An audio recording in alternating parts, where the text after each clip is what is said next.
c'est mon Dieu. C'est mon Dieu. Tout me dit moi kasi ko. C'est mon Dieu. Wow. So mangatibe.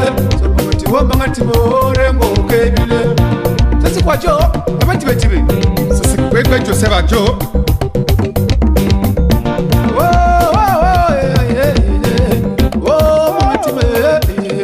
Mayo mata alias de Biscata et comme manajo baganya baganya est-ce que je la savais baganya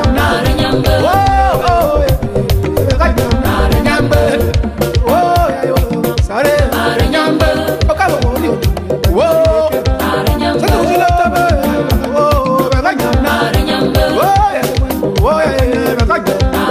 baganya mari okaso nyambo baganya wakanya ike wo ike nyambe baganya mari okaso nyambo wo baganya ike baganya mari okaso nyambo wo ike nyambe baganya ike wo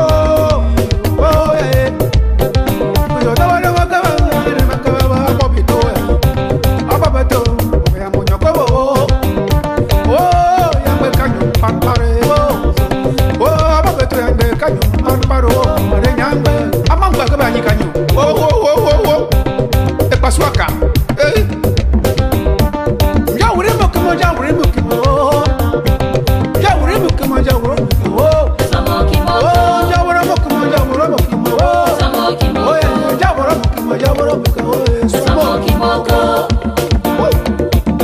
samokimo, samokimo, jawuremo kama jawuremo kama, samokimo, jawuremo kama jawuremo kama, samokimo. Jawuremo kama jawuremo kama samokimo jawuremo kama jawuremo kama samokimo samokimo samokimo samokimo samokimo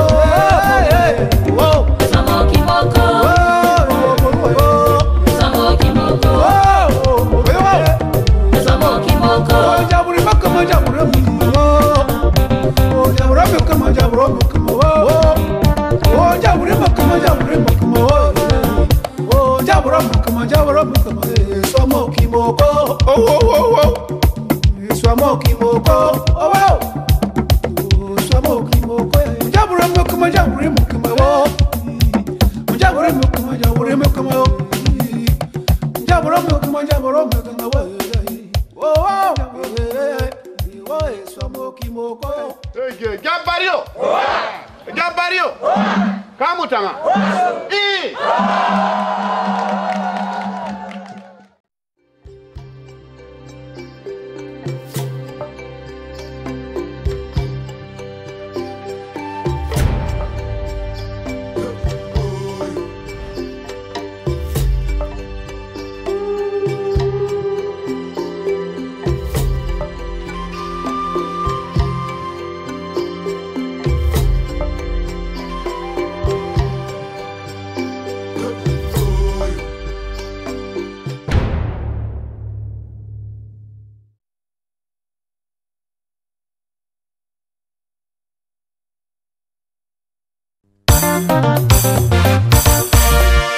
Seseku Julius Ayokabe, Assistant Vice President for Digital Services and Chief Information Officer, Office of Technology and Digital Services, American University of Nigeria. Yeah. Ifa, Ultimate. Ayo Richard Miller Mene, Ajob, Eben Kesenene. Aramejieka, oh, Ajao, Aramejieka. Aramejieka, Mojo wante bomba ya garome. Aramejieka, Awandu barba ya garome. Aramejieka, Mojo beba ya garome. Aramejieka, Mama neba ya garome. Aramejieka, Tobe tu ocho hyper area jo. Aramejieka, Yengbe. Aramejieka, atom tu beba ngakame. Aramejieka.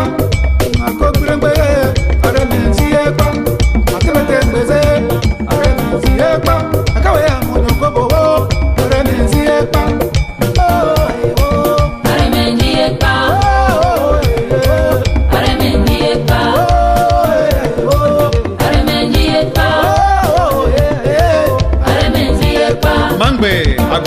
Joe. Whoa, ya monyo. Oh, whoa, ya monyo. Oh, akaba ya monyo. Oh, c'est tu le stave. Akaba. Akaba ya monyo. Oh, topo. Oh, akaba. Akaba ya monyo. Oh, nduba. Akaba. Akaba ya monyo. Oh, akaba. Oh, ya monyo. Azamuchimba tabale. Oh, ya monyo.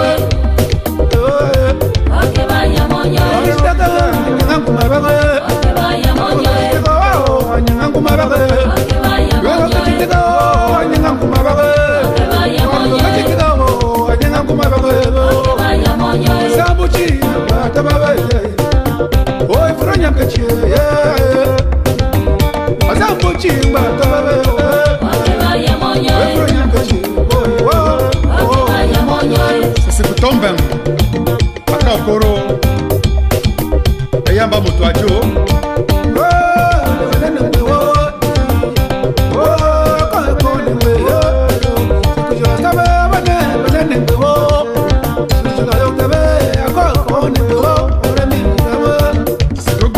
tabe ayo ajo even que se ayo Alfred Are moto ajo Alfredo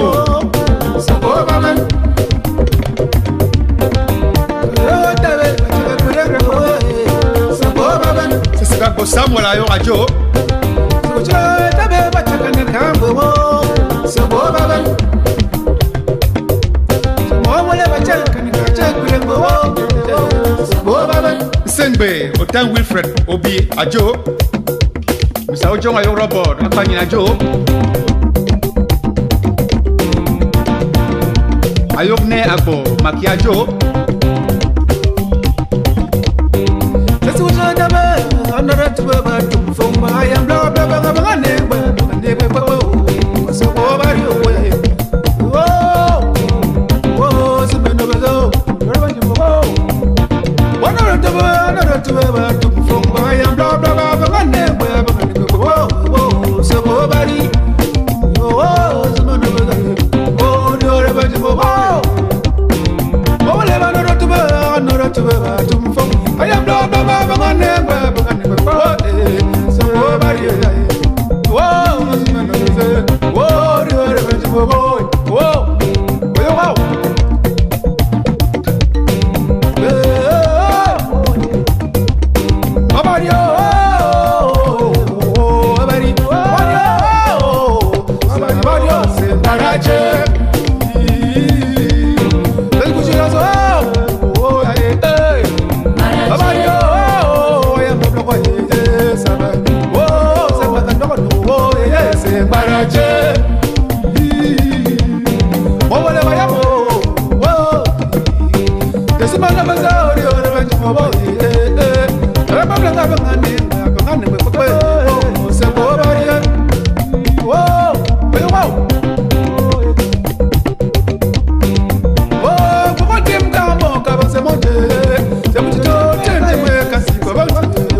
Joe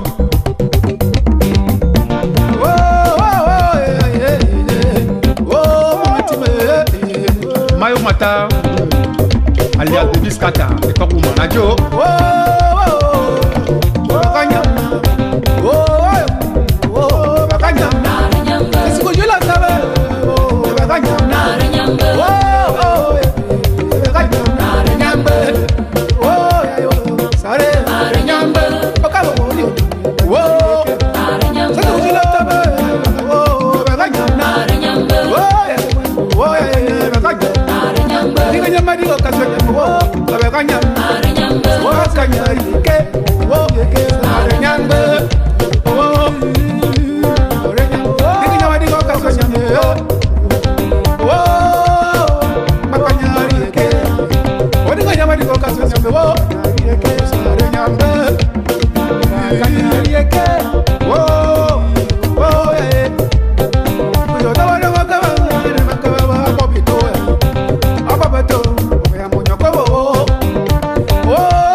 They will ignore you. They will laugh at you because you don't count. And then when they realize that you count, they hate you. When they hate you, they fight you. But if you maintain your resolve, after they fight you, you win. If you look at our circumstance, they have ignored us, they've laughed at us, they've hated us, now they are fighting us. There's only one thing remaining. The next thing is that we will win. I still remember the first videos I watched of this struggle when it ignited. And the first videos we watched were Minnesota.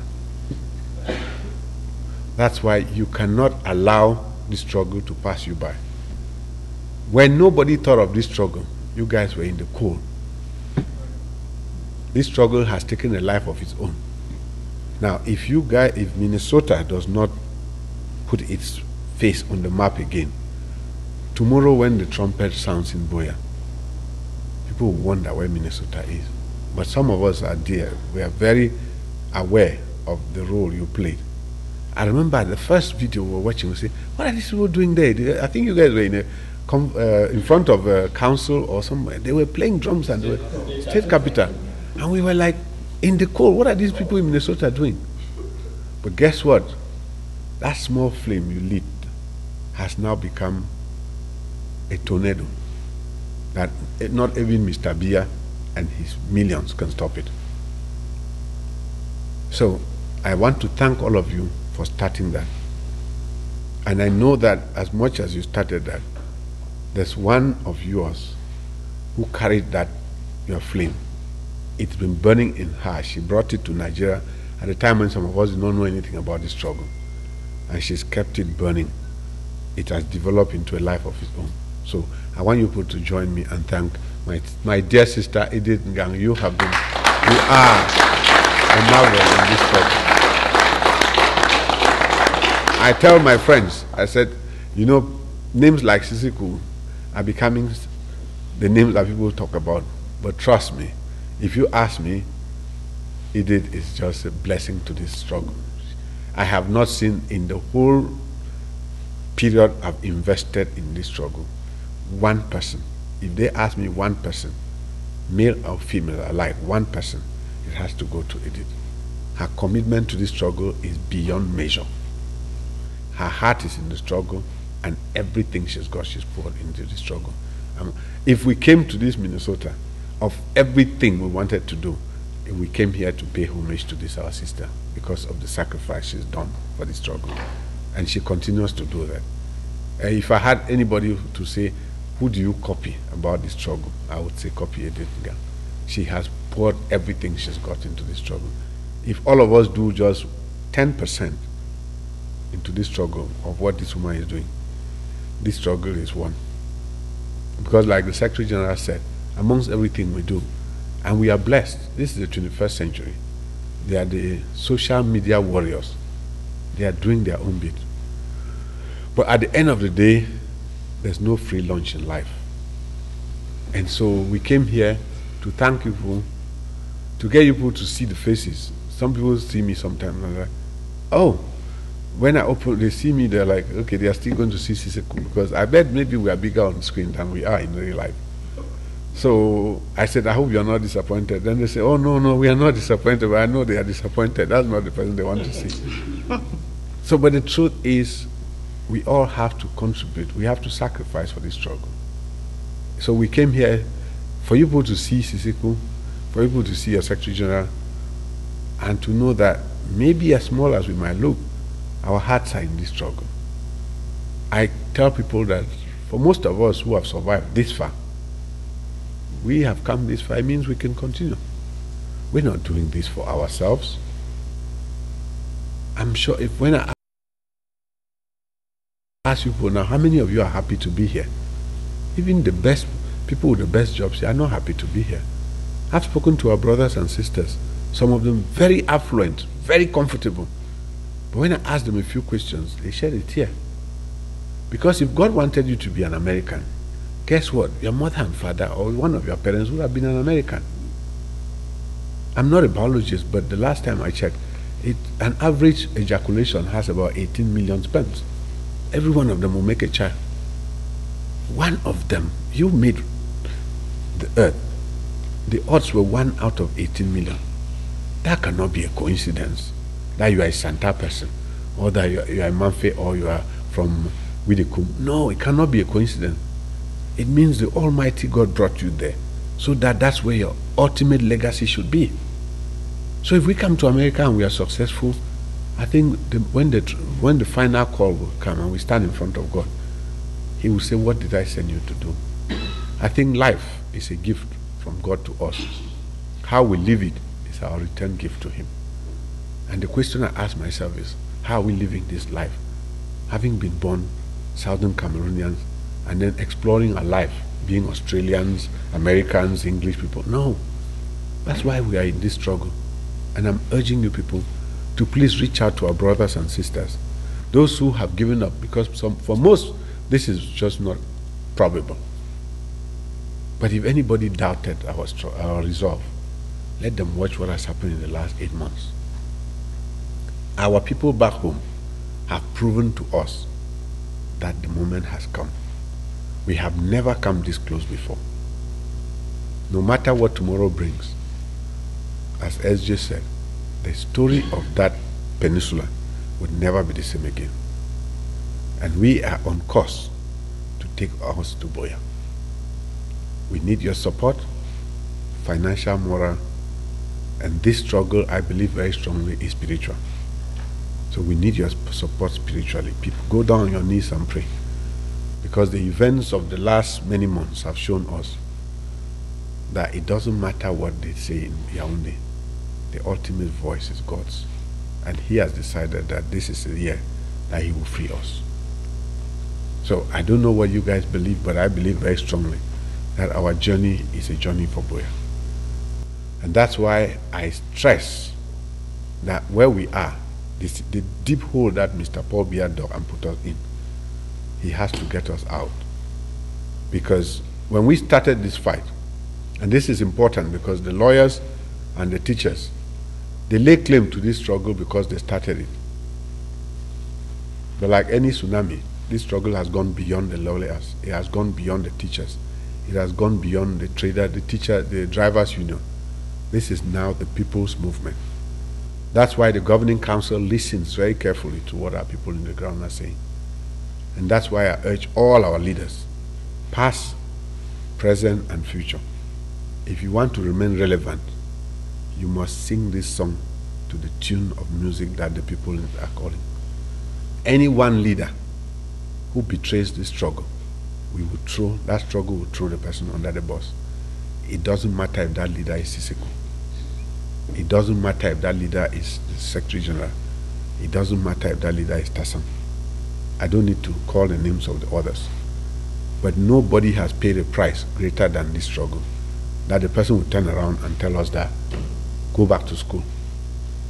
This is the people's struggle. Your sacrifices are nothing compared to the overall value of this struggle. I said it in Germany. I said, Paul Biya has two tools in his toolkit. He goes to war with two tools. One of them is money for corruption. The second one is force. He has displayed the use of those two from November last year till this year. It has not worked. However, human beings have a tendency to fall prey to the first one, money. We can see the hand at work. And I'm urging all the leaders in this struggle, all the stakeholders in this struggle must be very careful. If you take the money, and by the way, should you take the money? My answer is yes. Because at the end of the day, it's taxpayers' money.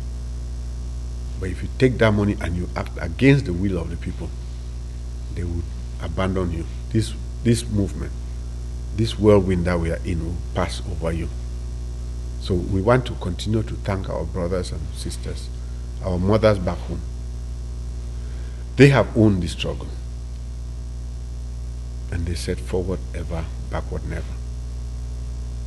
When I was going to South Africa, I was thinking, I said, maybe I will go and meet a few of our people there. And I started debating with myself. There could be 300 Southern Cameroonians there. Maybe there could be 100, 500. My thoughts got to about 1,000, 2,000. And I paused. I started debating with myself. I don't know about you, but you know, sometimes you even argue with yourself. There's a small you inside every one of us. And I started having this debate. I said to myself, why would we have 2,000 of our people in South Africa? Are you joking? When I got to Johannesburg, the Pinyin population, Pinyin in Johannesburg is over 1,500 people. By the time I got to Cape Town and I got out of South Africa, the inventory puts our people at over 15,000 people.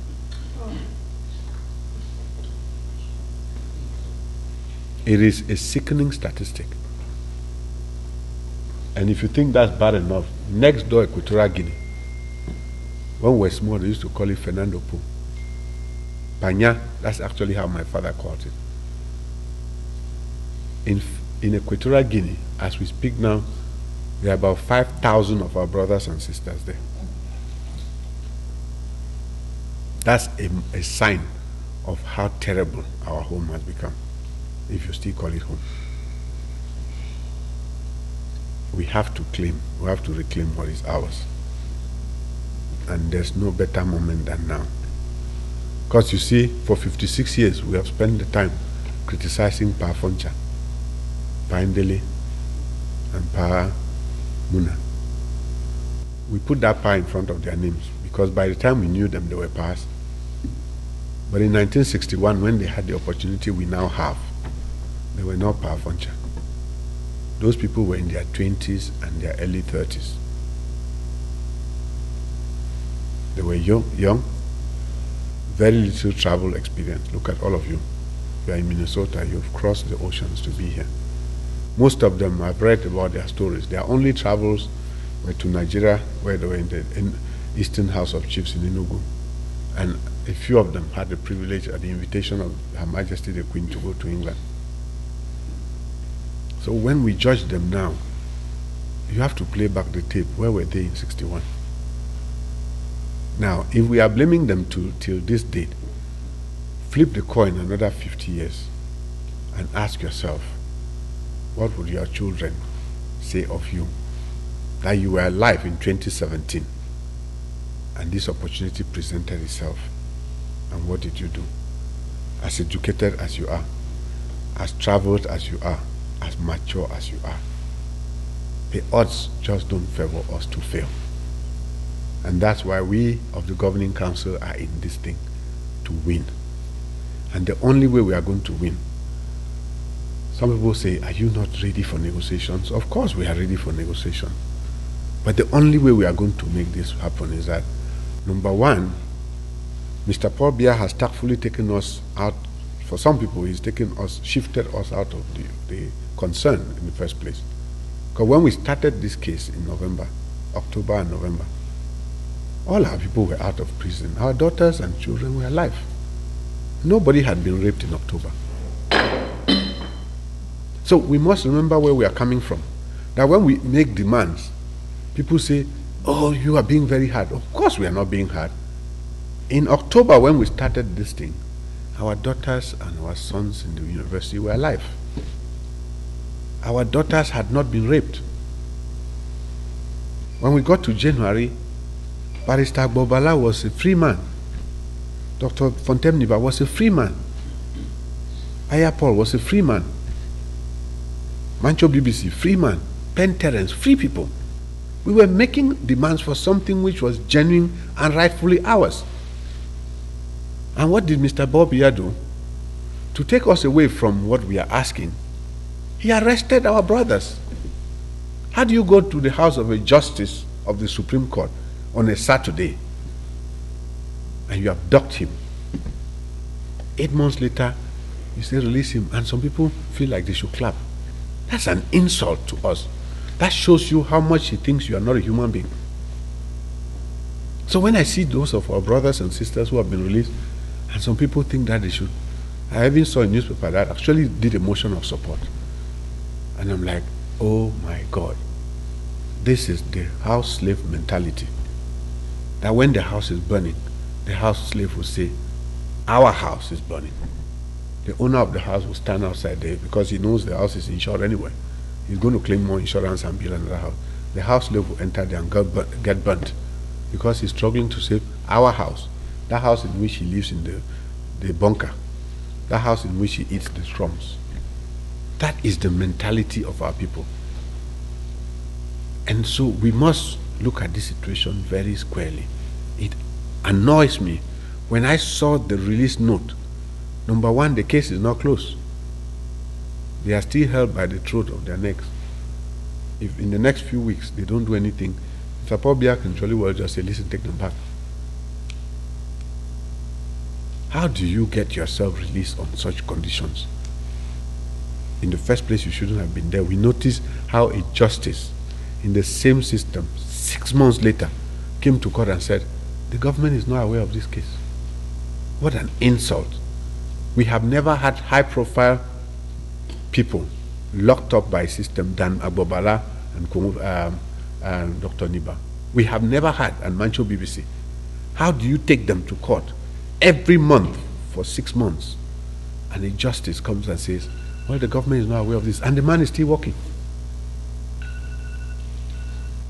Till tomorrow, atrocities done at Boya University to our children in the glare of the cameras. Nobody has been called to book.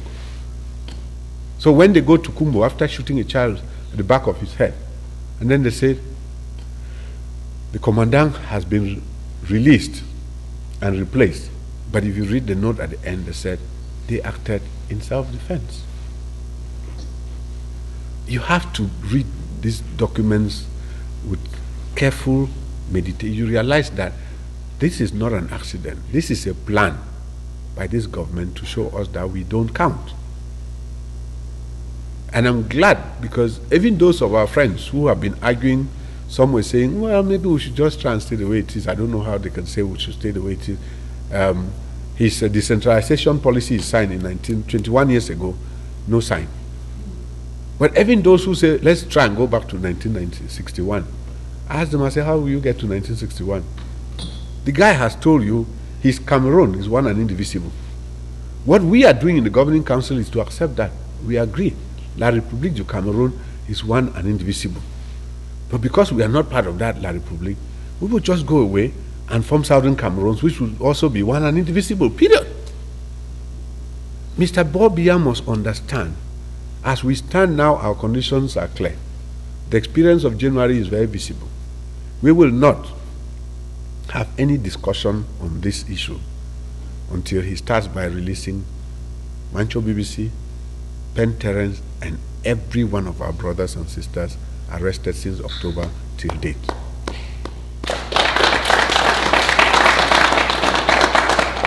We are not ready for any call for any negotiations without those people being released, because when they release them, at least it takes us back to January. It brings us back to where Agbobala and Fontemniba were calling for negotiations. Then again, The lessons of January are very clear. Those negotiations happened in Bamenda, and we know what happened on the 16th of January. So what the next condition we have said is, when we have to negotiate, I didn't say if, because ultimately we'll get there. When we have to negotiate, those negotiations will not happen in Cameroon. They must happen outside. They must happen in the presence of a mediator of caliber, preferably the United Nations, the African Union, the European Union, and we want to call on the table France, the United Kingdom, Nigeria, and hopefully the United States of America. These players must come to the table to watch us make our case. We are not going to negotiate on the conditions of federation. We are not going to negotiate on the conditions of his decentralization. We are going to the table to negotiate the terms of our separation.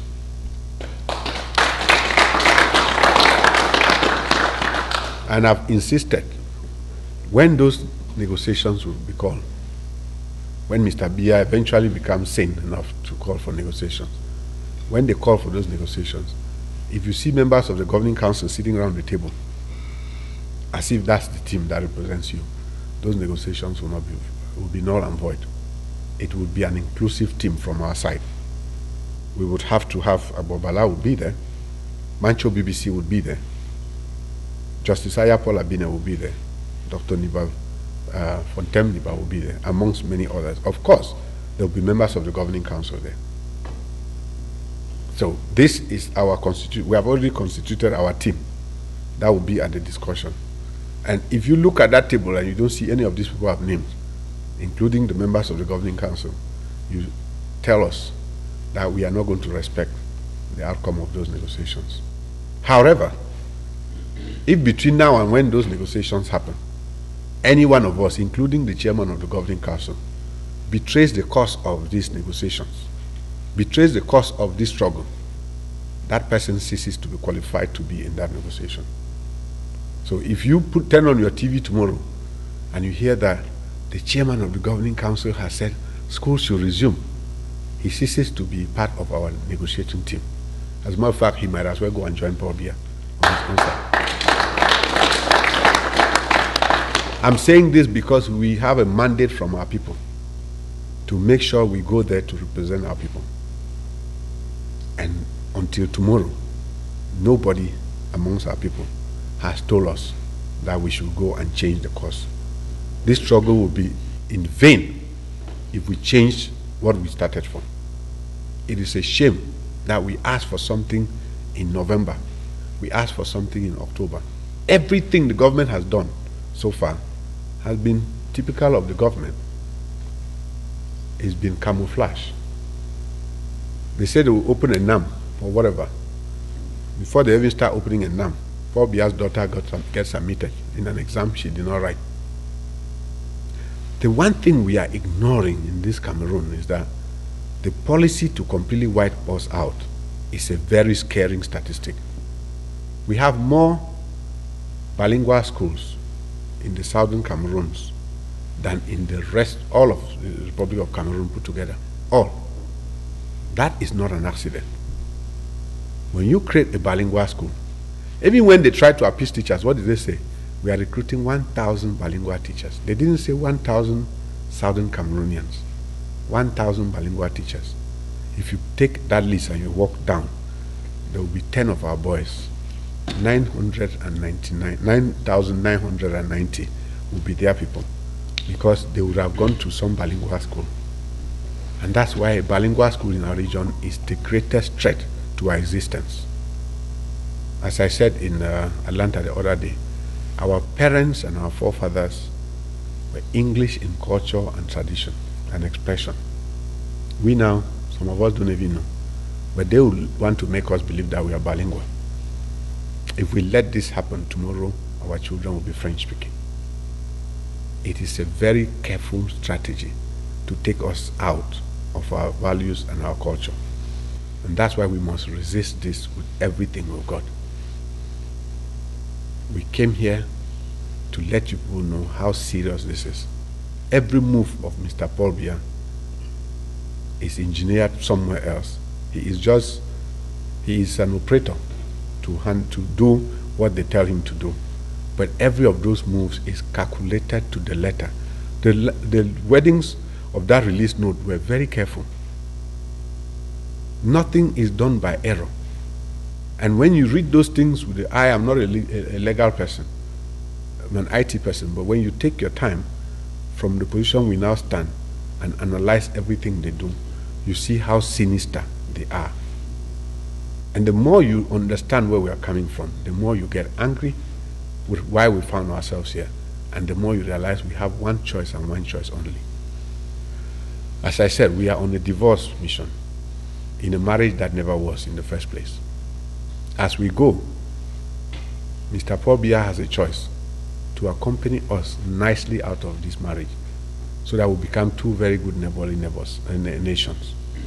Or he forces our hand out and then we become two very unfriendly neighbors. The option today, the choice he has is his today. As they say, you make your choices and ultimately your choices make you. He has a choice to make for that, for those two nations today. I pray he follows the voice of reason and lets us go peacefully.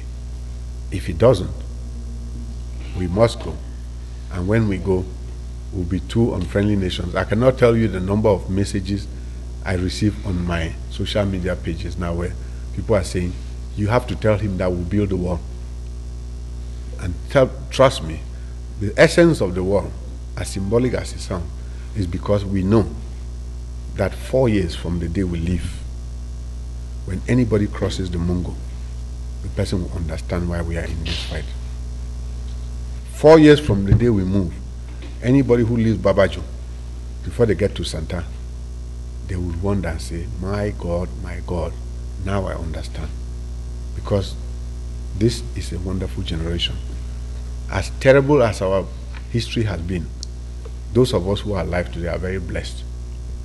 We have an opportunity to build from ground zero.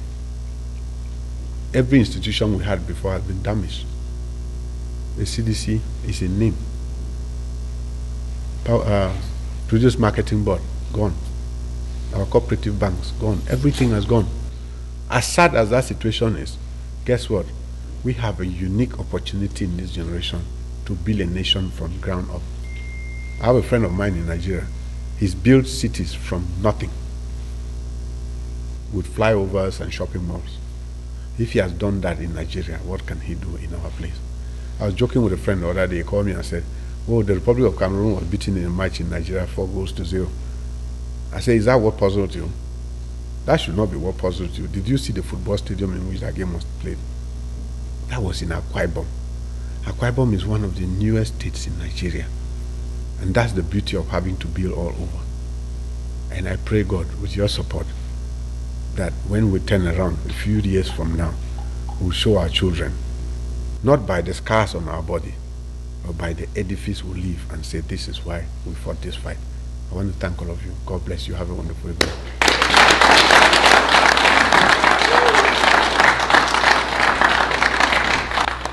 The chairman, I have actually filmed a lot of historical leaders in this struggle, and I did not know the chairman when he came, and so I've been watching and listening to him very carefully because I wanted to make sure that he's my leader.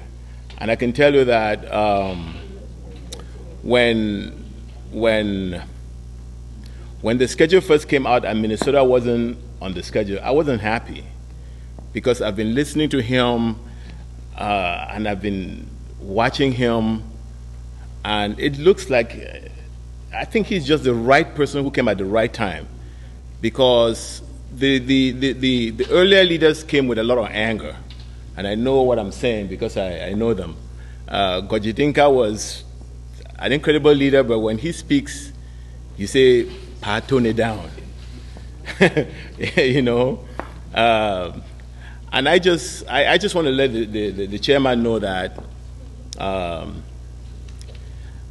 I think we finally had the right person with the right measure, and I think he came, you know, when Barack Obama wanted to stay in the Senate for too long, some people told him that if you stay in the Senate for too long, you carry a lot of baggage, so it will be very difficult to be elected president. And so run right now. And I'm very happy that we have Siseko as our leader right now. He has the right temperament, which is very important because some people come, they're not listening to what you hear, what you're saying. They're just watching the temperament, and they're watching a lot of other things that had nothing to say, that have nothing to do with what you're saying. And I just want to let you know, so that I can very proudly say that you're my leader, and I say that right from the bottom of my heart, and I'm glad that you are in town. And I just want to make sure that I listened to you tonight, and my goodness, you couldn't have said everything that somebody who wants independence like we do want to hear. And there have been people who have come and tried to distract us with federation, and they have said how impossible it is for us to have our independence.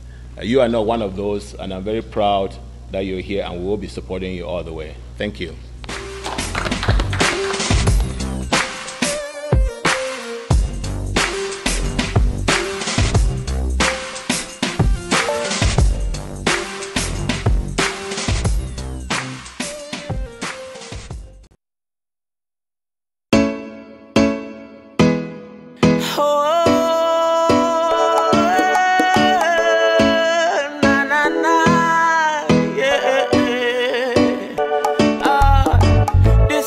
Freestyle coming from your brother, Dr. Slur.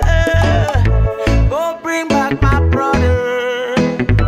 Oh, that's why Mr. Freedom.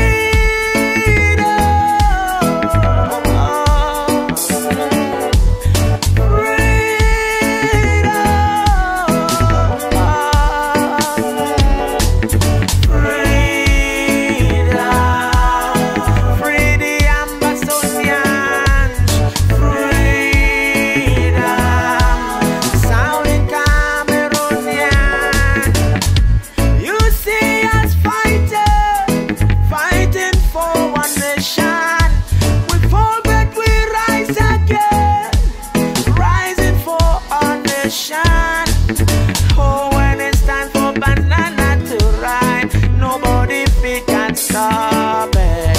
Oh, when it's time for banana to ride, nobody feet can stop it. Freedom, yeah, freedom, yeah. Freedom, free the Ambazonians,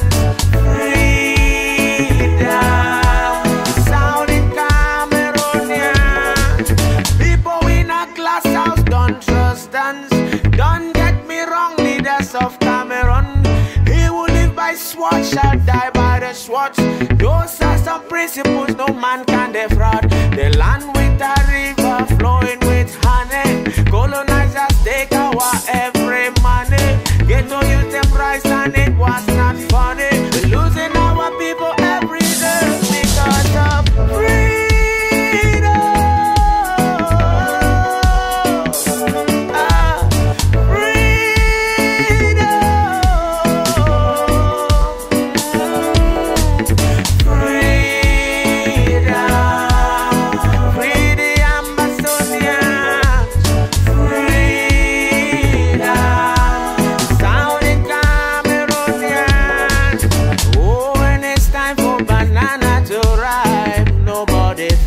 Stop it.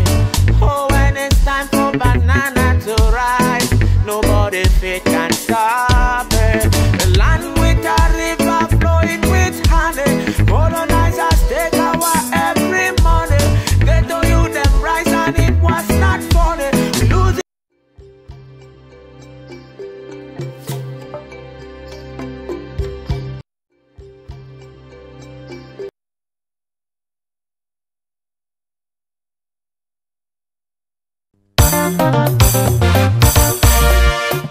Siseko Julius Ayokabe Assistant Vice President for Digital Services and Chief Information Officer, Office of Technology and Digital Services, American University of Nigeria.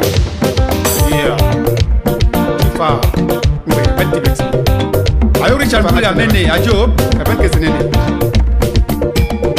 Aramenchieka, oh, Ajao, Aramenchieka, Aramenchieka, Mojo want the bomba, Yagarome, Aramenchieka, I want to barba, Yagarome, Aramenchieka, I want the beba, Yagarome, Aramenchieka, Yagarome, Aramenchieka. Tama tu ojo hyper area jo. Yengbe aramenzieba. Atom tu baba ngakame aramenzieba. Akokurembe aramenzieba. Akemetembeze aramenzieba. Akawe amonoko bobo aramenzieba. Aramenzieba. Aramenzieba.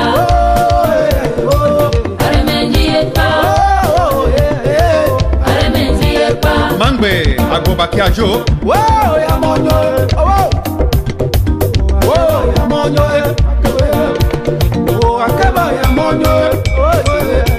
Oh, c'est tu le stave. Akaba. Akaba ya monyo. Oh, toko. Oh, akaba. Akaba ya monyo. Oh, ndubara. Akaba. Akaba ya monyo. Oh, akaba. Oh, ya monyo. Azamuchimba tabale. Oh, ya monyo.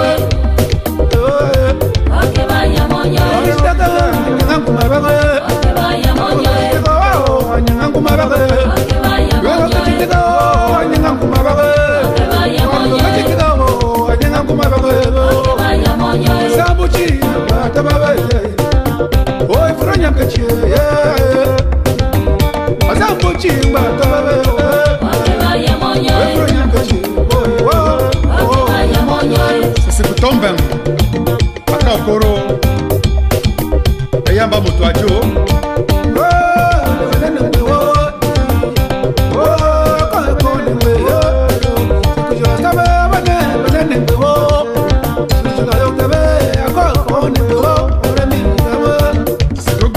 Tabe ayo ajo.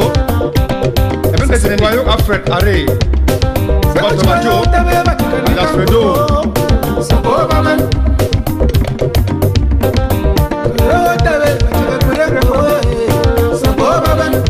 Samuel ayo ajo.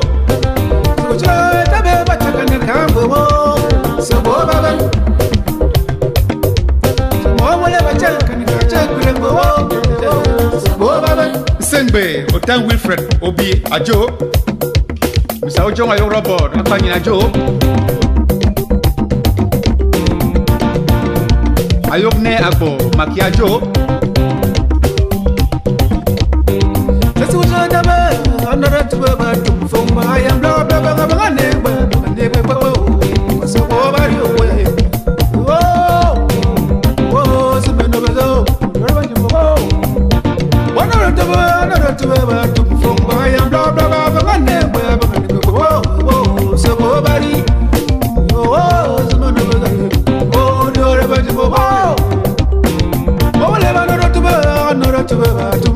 I am blah blah blah blah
c'est mon Dieu.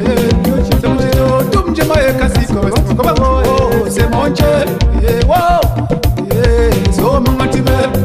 So, mon Dieu. Rengo, kebile. Ça, c'est quoi, Joe? Comment tu veux dire? Ça, c'est quoi, Joe? C'est quoi, Joe?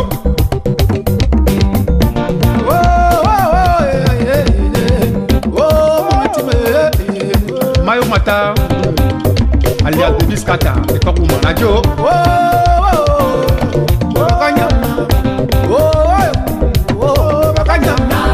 Est-ce que je la savais?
Ambazonians, my dear fellow countrymen, good evening.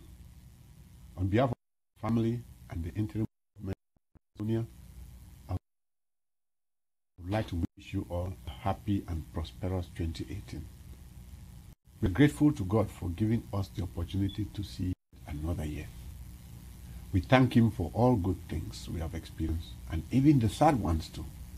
For He says in His book that all things work together for good for those who love Him.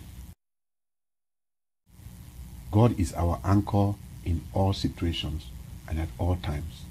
He is our anchor in the past, in the present, and in the future. And we are thankful to Him for this day. This is a special moment for me. It's a special moment because the advent of a new year is often a reflection moment. We look back to the past year and we look forward to the new one. As we reflect on 2017, in the context of our independence restoration struggle,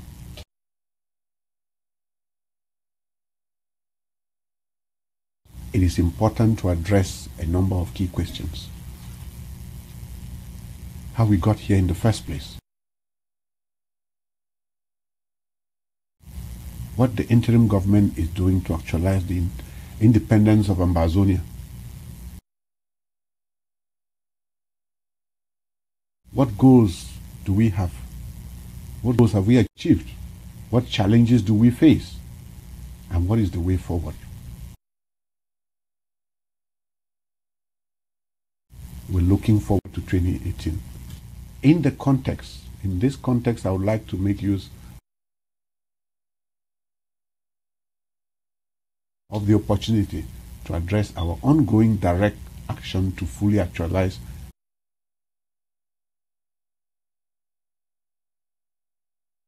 the independence of Ambazonia from the illegal occupation of the Republic of Cameroon.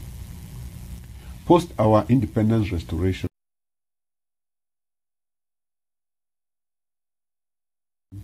declaration, you called for the formation of an interim government to coerce and to channel our efforts aimed at running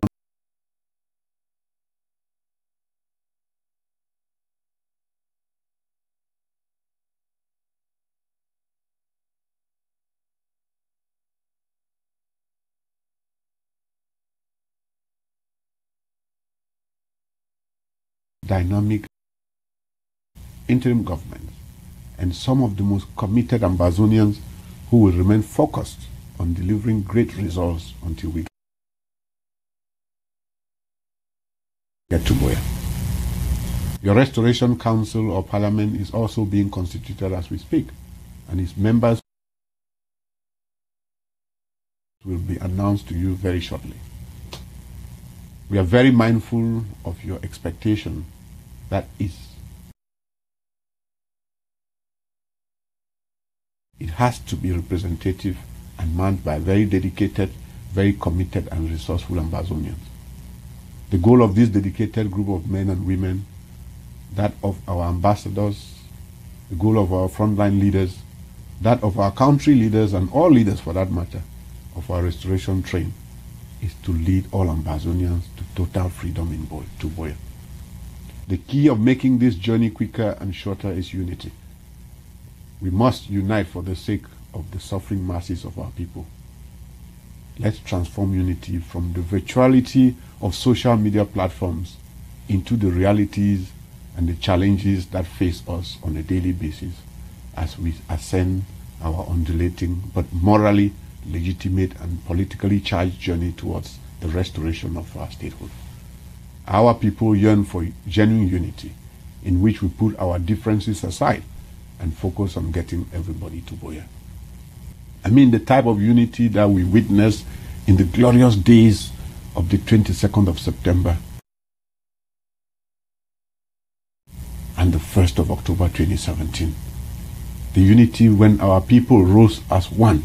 We held hands and declared shoulder to shoulder that we are no longer afraid of being free.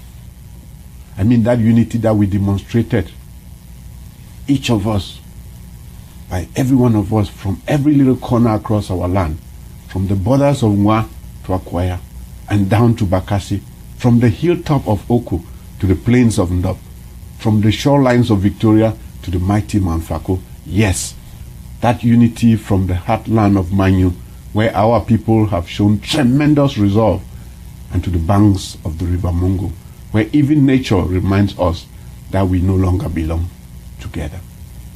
This is a patriotic call, and I appeal we heed to this call. How did we get here, my brothers and sisters, fellow Ambazonians?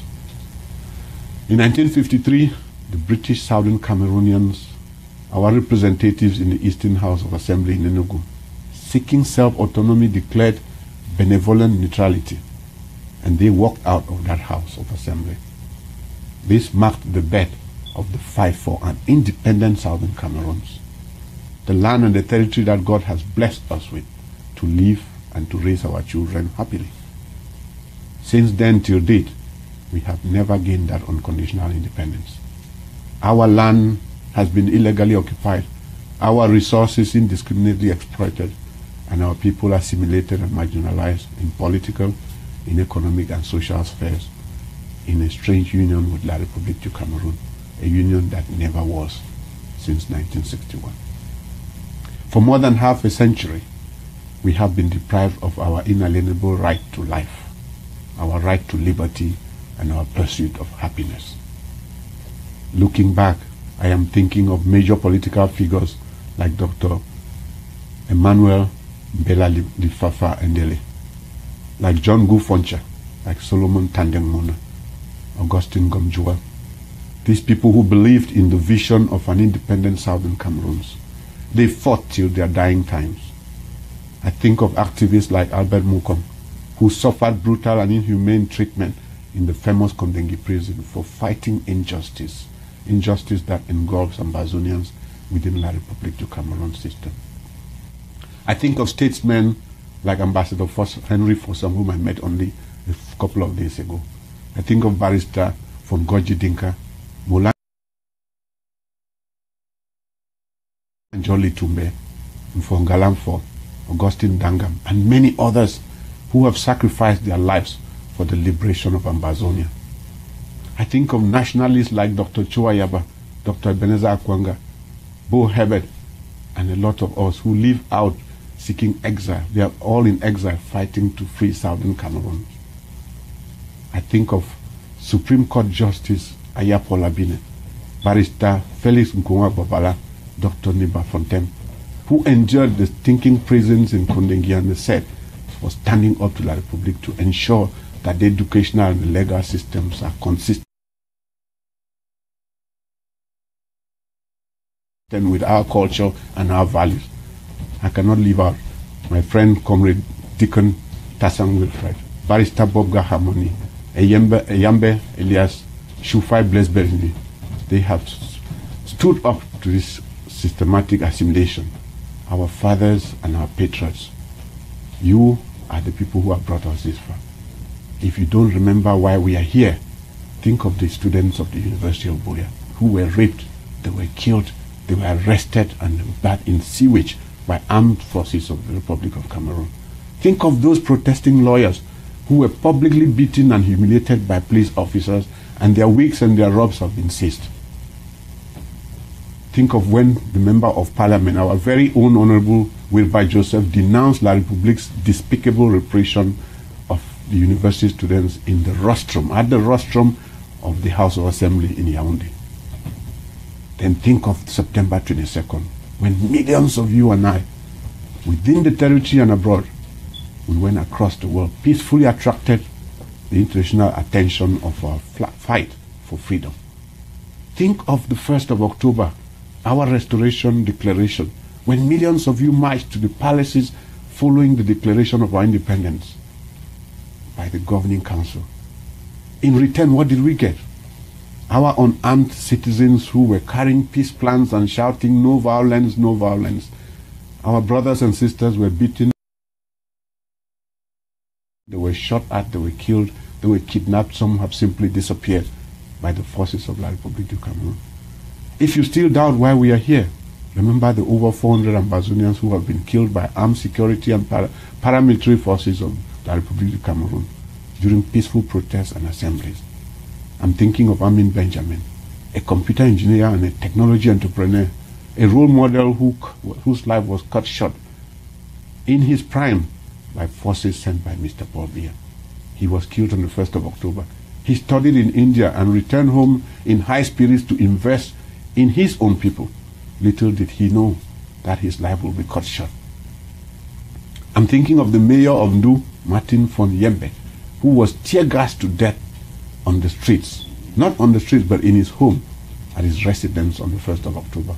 How about the over 800 injured through indiscriminate close-range live bullets fired by the forces sent by Mr. Biya? During peaceful demonstrations, how people have been killed. I'm thinking of the 93-year-old grandmother, Mrs. Sarah Afan Inekona, who now lives with a fractured head after armed soldiers broke into her home, tortured her, and hit her forehead with the barrel of a gun. Additionally, I'm thinking of the young 14-year-old Winfreda Alien Fola, who miraculously survived close-range live bullets that shattered her right eye and her face in Buea. She lost her sight and her ability to hear, and she might not even speak well for life. She is currently in need of finances to undergo reconstructive eye surgery abroad. Furthermore, I'm thinking of 24-year-old Zama Beldrin, who lives in Mancon. He was shot at the back at mile 6, Mancon, on the 1st of October. His spine was shattered beyond repair. He's now stuck onto a wheelchair for the rest of his life. At the time of the incident, Zama had completed high school and was looking forward, like every young man, to start university in the sciences. Think of the over 4,000 Ambazonians who are either locked up in jails across La Republic territory, kidnapped, or simply disappeared.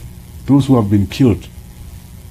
I'm thinking of 42-year-old Zengjo Germain, a single mother of an 8-year-old son and an office assistant in Victoria. She was arbitrarily, like all the others, arrested from her residence on September 22nd. She was taken to Yaoundé and detained at SED. Later, she was charged with terrorism, sponsoring terrorism, and secession. Like many others who have been arrested, she was transferred to the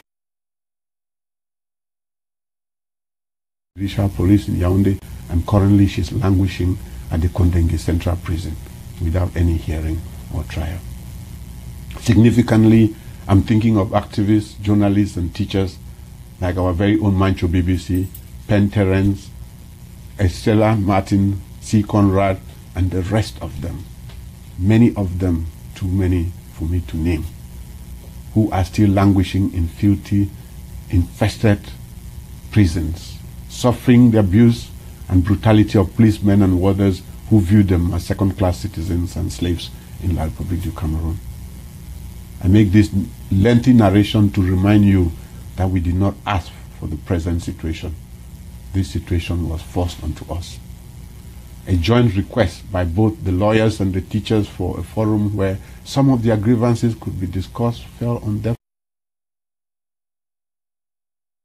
Yes, Mr. Biya has been deaf and blind before. La République, instead of deciding to solve the problem, embarked on a campaign and a strategy of bribery and corruption in order to create division amongst us and the leaders. When that did not work, they resorted to intimidation, to brutality and indiscriminate arrest. Today, as I have just stated, Yaoundé's prisons are overflowing with innocent people. Innocent people who have been denied justice, and their only crime is that they are Ambazonians. It is a similar situation in the prisons in Buea, where we learned only last week that close to 500 of our brothers and sisters detained there have been poisoned through the food offered to them. Bamenda, Bafoussam, and Douala prisons are no different. They are also full to capacity.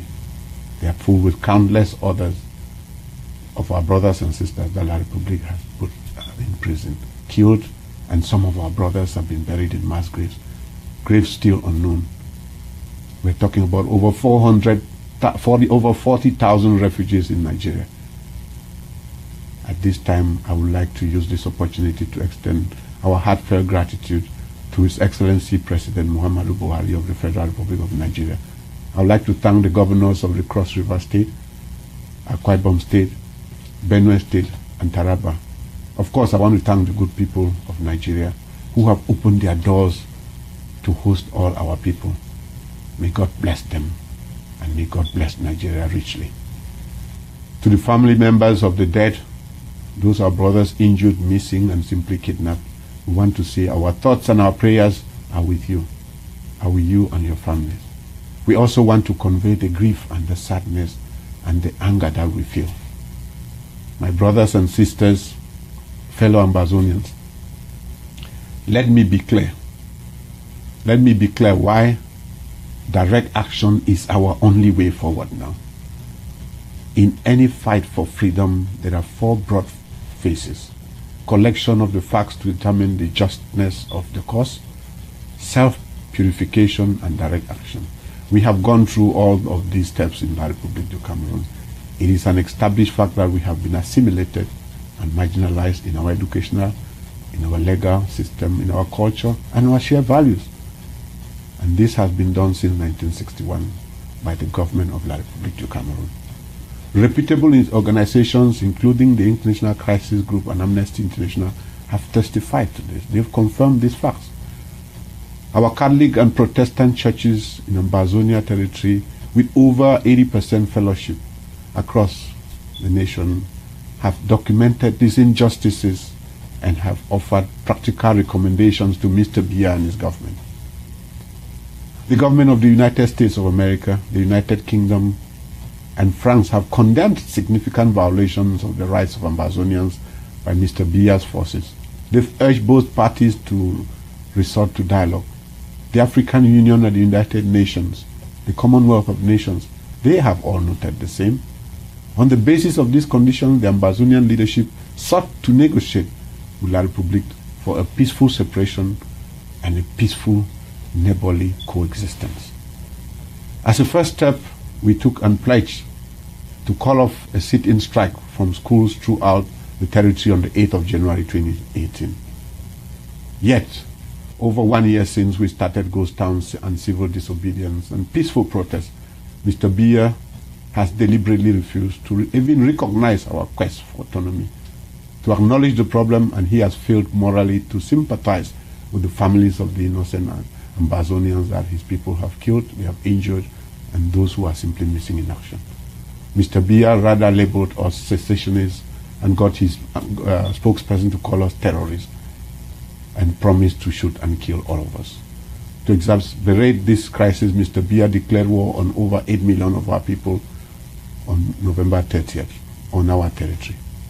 My brothers and sisters, my fellow Ambazonians, it is now clear to all of us and to the international community that Mr. Biya and his country, La République du Cameroon and Ambazonia, are two separate people with defined internationally recognized territories. We have different justice systems, educational systems, and our social norms are totally different. These are hard and facts, and why we have an irreversible path to complete independence. Should Mr. Biya consistently refuse to engage in good faith negotiations, any separation through military confrontation will only end up in the kind of tense neighborliness that exists between Israel and Palestine. By waging war on us, Mr. Biya thought it was going to be easy, and he was going to break our backs and end our resolve and our fortitude to pursue our inalienable right to freedom and self-determination. Our youths have demonstrated the highest level of resilience and courage in the face of barbarism, in the face of an immeasurable level of adversity. The resistance efforts demonstrated by our young men and women have taken Mr. Biya and his team by surprise. And his regime is truly embarrassed. I feel very privileged and proud that we are blessed with such youthful exuberance in Ambazonia. We have youths that would choose rather to die than live another day with a corrupt and oppressive regime like that of Mr. Biya. While we condemn violence, especially by Mr. Biya's team, this interim government stands with our youths and supports them of their right to self-defense. This is a universal human right protected under the charters of the United Nations. The forces of occupation in our territory, especially those deployed in Mamfe and the rest of Manu, are suddenly realizing that no matter how equipped and how trained an army can be, it cannot break the will of a people who have been incessantly deprived of human dignity and freedom for 56 years. Because of the bravery of our young men and women in resisting the foreign occupation of Mr. Biya, we are now hearing that mothers of soldiers sent to fight in Mamfe by La République du Cameroon are crying out loud. They are asking their children to defect from La République's army and not have to die fighting a senseless war against a peaceful people of Ambazonia. The other day we read Le Messager newspaper actually reporting that almost 700 armies of La République du Cameroon deployed to fight in this senseless war in Mamfe have defected from the army. They don't want to die fighting a meaningless war. If Francophones are defecting and refusing to fight, how much more do we expect of our own Ambazonian brothers and sisters who are still serving in that army? We would want you to go to war. Who would want you to go to war against your own brothers and sisters? My appeal to you is to come back home. Join us and let's fight a more worthy and dignified cause. Now, what is the vision of the interim government? Now, let me talk to you about our vision, direct action to independence. Our goal is to achieve recognition of Ambazonia as an independent, a democratic, sovereign state in the international community of nations. The interim government is working concurrently on 8 basic steps to restore full independence of Ambazonia. Number 1, we are a demonstrated cultural group. It is well established that Ambazonia is a unique cultural group, unique in education, legal, political. Running from the northern part to the southern region with 14 counties, Bakassi, Boyo, Bui, Donga Mantu, Fako, Kupe Maninguba, Lebialem, Manyu, Meme, Menchum, Mezam, Momo, Ndian, and Goketunja. Secondly, a history of institutional assimilation, annihilation, and marginalization by La République. There is no denying that Ambazonian, we have witnessed this marginalization since 1961. We are reminded of the actions of those before us, like the late Dr. John Gufunche, Prime Minister of West Cameroon and Vice President of the Republic of Cameroon, from October 1st, 1961 to May 1865. Dr. Gufunche led a delegation of Southern Cameroon National Council, the SCNC, to the United Nations. He led that delegation in 1994 to request that the United Nations support our movement for greater autonomy in Cameroon's 2 English regions under the despotic regime of Mr. Paul Biya. Prior to that, he had resigned from the Cameroon People's Democratic Movement in 1960. He did that because of the institutional assimilation and marginalization of our people. The interim government continues to work with the living fathers of Ambazonia to demonstrate this need at all international levels. We are going to demonstrate that we are a people. Thirdly, the independent representative system of government. At the 4th conclave of our governing council in Nigeria, conclave resolution established the interim government of Ambazonia, as has been requested by many. We established strategic departments, and your humble servant, myself, Sisiku Ayoktabe, I assumed the position of the first president. As required, I have formed a cabinet, and each secretary of department is working tirelessly and hard to develop and produce guidelines and map out strategies on how to operate and manage sectors under the department. It is on this basis that our territory is named the Federal Republic of Ambazonia. Although in the UN records, in the governments, it is recognized as the British Southern Cameroons. And fourthly, economic means and stability. According to the report of August 2017 by the International Crisis Group, at the time of the independence referendum in 1961, the United Kingdom and some developing countries were against our full independence on the grounds that we would not be economically viable and that it was best to avoid the creation of microstates. That argument has since been proven wrong. The interim government is now preparing guidelines and developing rules and mapping operational strategies to demonstrate that Ambazonia has the economic means and stability to establish and protect our new state. These documents will further show that the economic means will not bankrupt La Republic du Cameroon upon our full independence. We are going to be a steady and stable economy. The fifth is that we have no other option. Independence is an inalienable right. The interim government is working very vigorously and hard with stakeholders to demonstrate that there is no other better option for us than independence. The International Crisis Group report affirms this Ambazonian right to independence. Although France and the United Kingdom treated Cameroon as a colony, it was legally, in fact, an administered territory.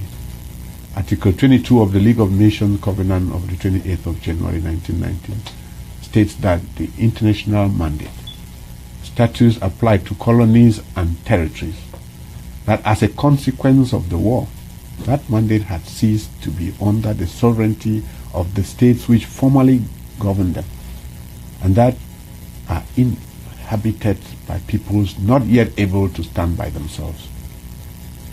The regime of trusteeship introduced in 1945 by the newly created United Nations granted more rights to former colonies and territories and was consistent with the United Nations' wish to gradually end colonization. The 6th point is our cultural groups. Our social groups are made of traditional rulers and the various cultural groups at home and in the diaspora. The interim government is working to engage them to document wide support for Ambazonia. This is often demonstrated through a referendum, just like our ancestors and parents voted in the referendum in 1961 to join La Republique. We are ready to go to a referendum now because we know over 95% of us will vote to have our own nation. The 7th is support from nations and international community. This has been the major diplomatic offensive of the former governing council and continues to be the major task of the interim government. A comfortable support is said to be established when a government officially recognizes Ambazonia as a state and offers to host an embassy of Ambazonia.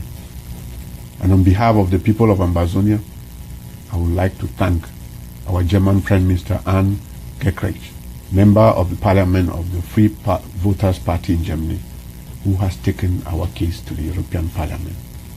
It is being discussed there, and we are hopeful that the people of Europe, the European Parliament, will call Mr. Biya to order. After Ambazonia is recognized by national governments that host our embassies and our referendum is endorsed by the African Union and the United Nations, then we will have achieved recognition of Ambazonia as an independent, democratic, sovereign state in the international community of nations. This vision underpins all our conversations and our direct actions. We are confident that we are going to make this year the year for recognition and homecoming. Fellow Ambazonians, looking forward, my priority will remain the economy. Our economy will be our lifeline. Without a strong economic base, our social models and welfare will be at risk. Last week, during a high-level meeting with our international partners and friendly nations, I was asked why I think we are ready for the restoration of our independence now. And they asked me what is the assurance that we could not possibly turn out to be another failed and violent state. I looked into the resilience in the eyes of our people, and I found the answers. Oh yes, I found the answers. We are ready for our independence because of the following 3 reasons. We're ready for independence because of our human capital, because of our natural resources, and our political maturity.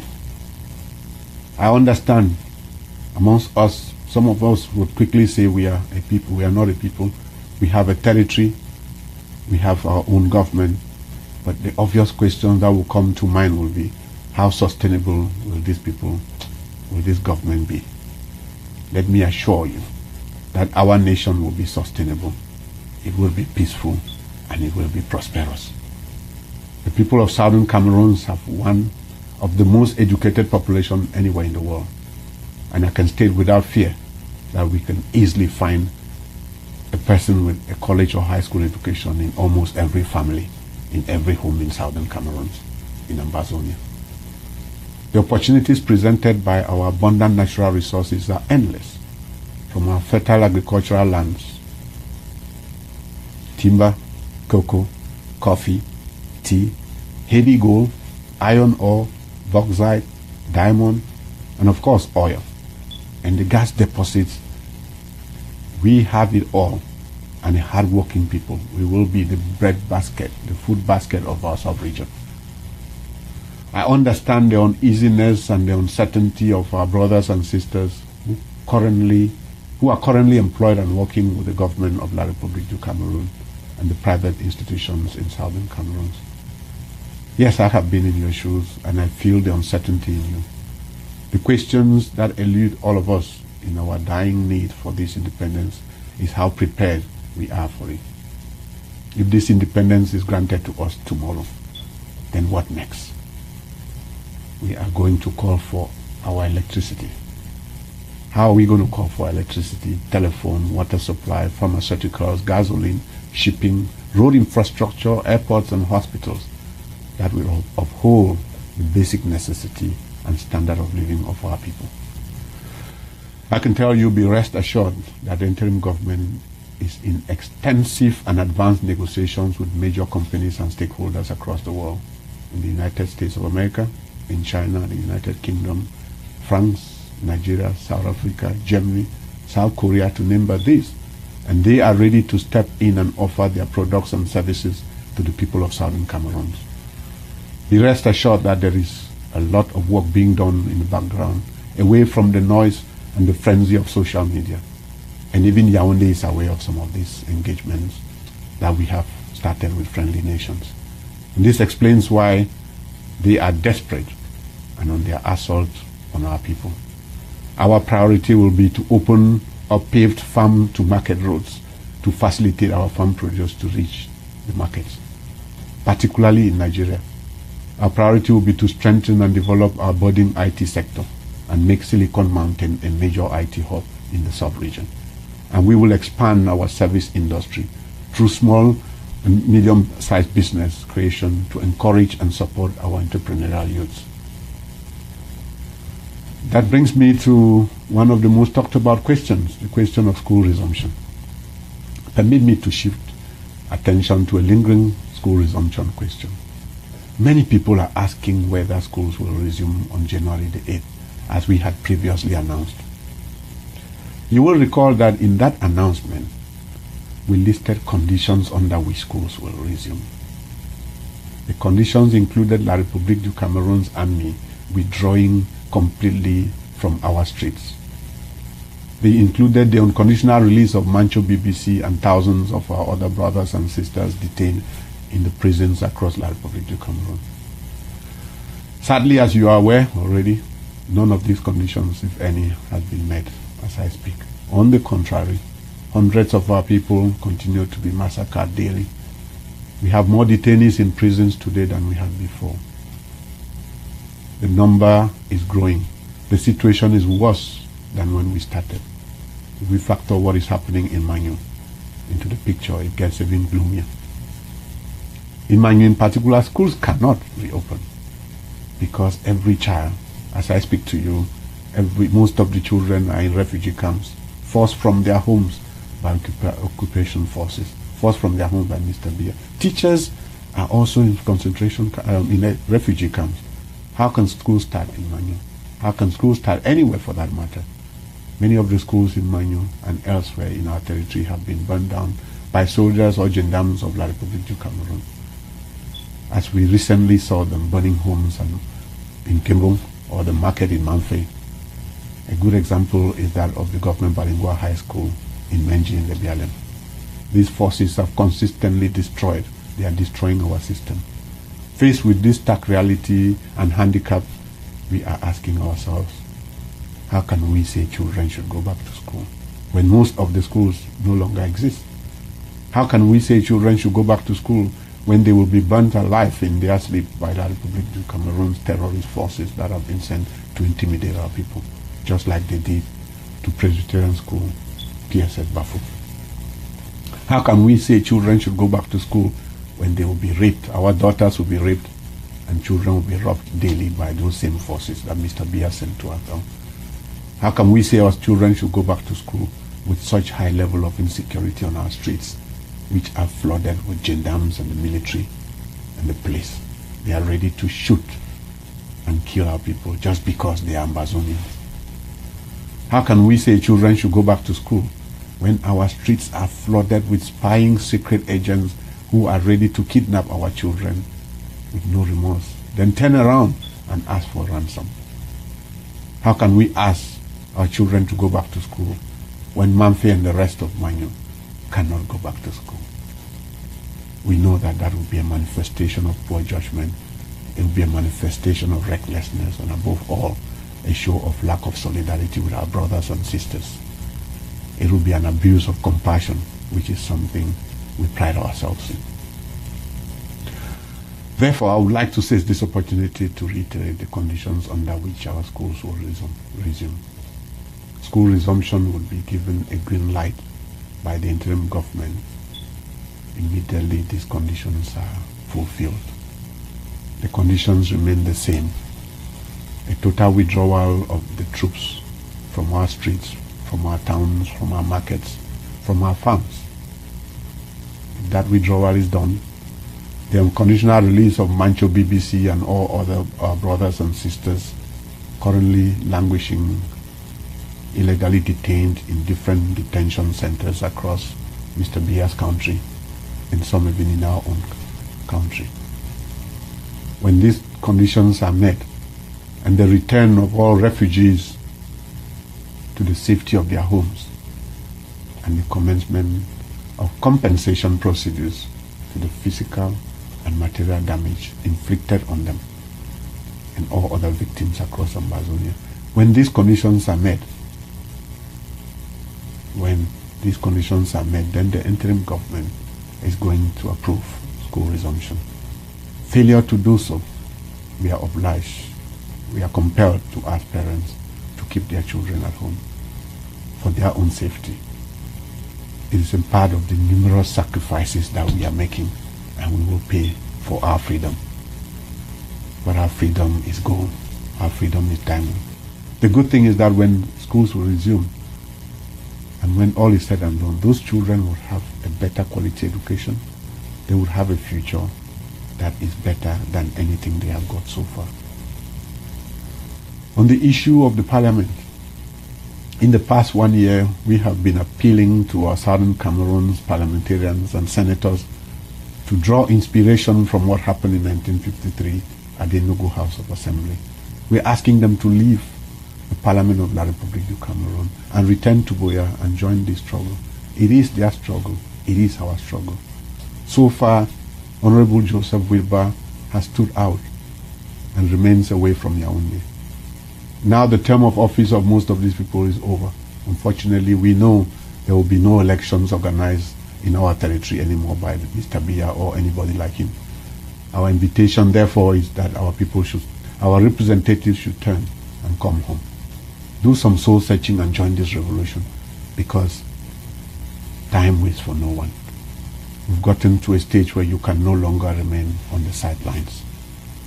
Our parliamentarians and our senators, we owe you a sense of gratitude, but you have to come home and join the struggle. This is a struggle for which we cannot retreat. The blood of our brothers cries out. At the fourth conclave we chose Mancho BBC, he was declared the face of our revolution for the restoration of our statehood. We remember him and we thank him immensely for his patriotism, for his leadership, for his sincerity and his fearlessness in the face of this adversity, even in captivity. I know many of you have been worried today or yesterday after hearing that his health. We have been reassured that his health is steady and he is going to recover. We know God will see him through.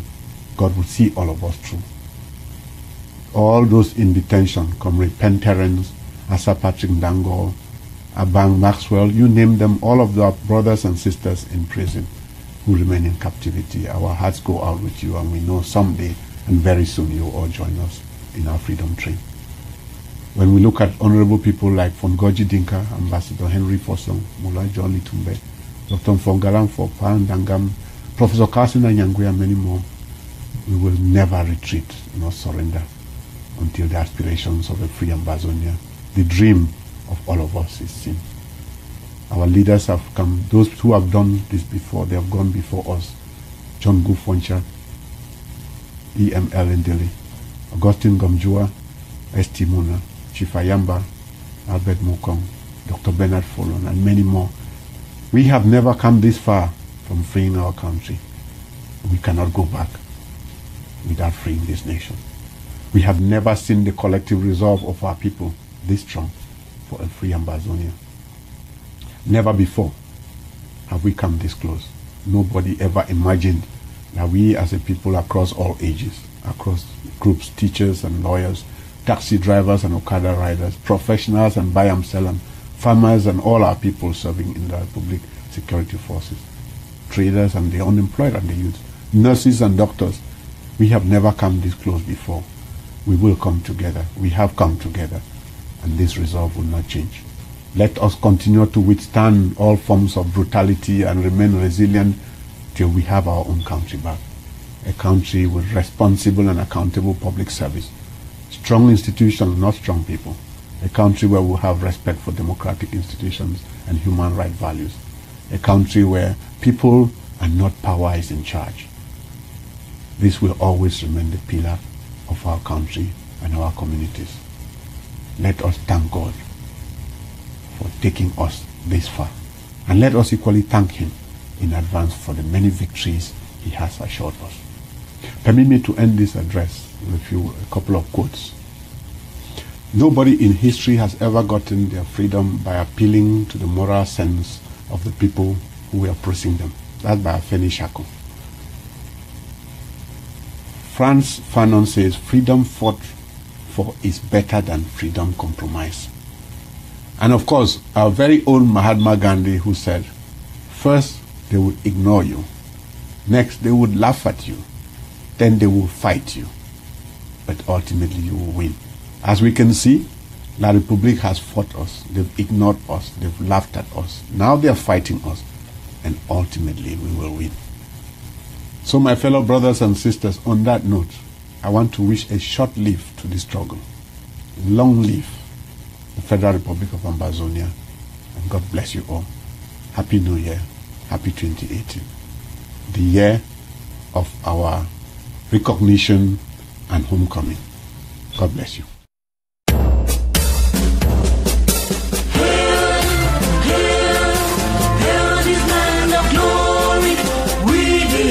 Amazonians pledge our loyalty. Praise our Savior who granted us our freedom. Our legends to the heroes who bowed the land with Diablo. Glory to glory, we rise and never to fall.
Was a Friday.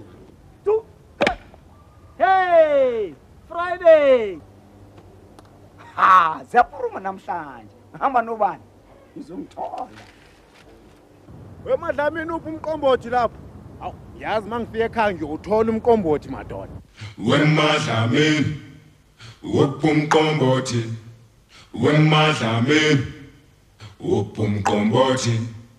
Wemadlamini uphi umqombothi?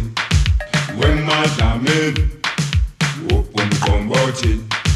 Wemadlamini uphi umqombothi? Wemadlamini uphi umqombothi?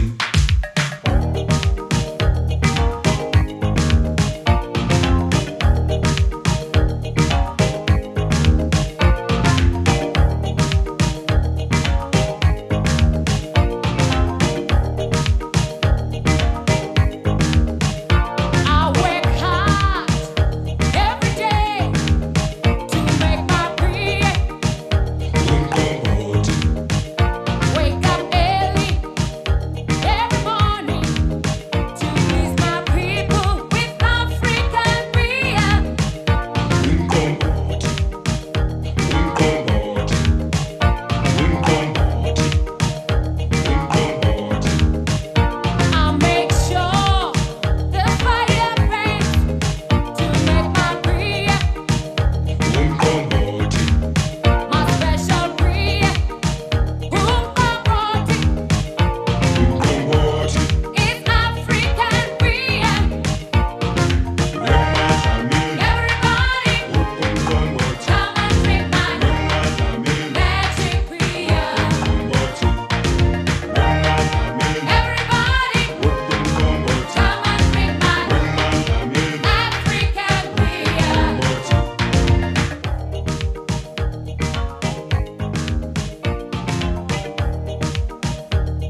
Seseku Julius Ayokabe, Assistant Vice President for Digital Services and Chief Information Officer, Office of Technology and Digital Services, American University of Nigeria. Yeah. Ifa, Ultimate. Ayo Richard Mula Mene, Ajo, Eben Kesenene.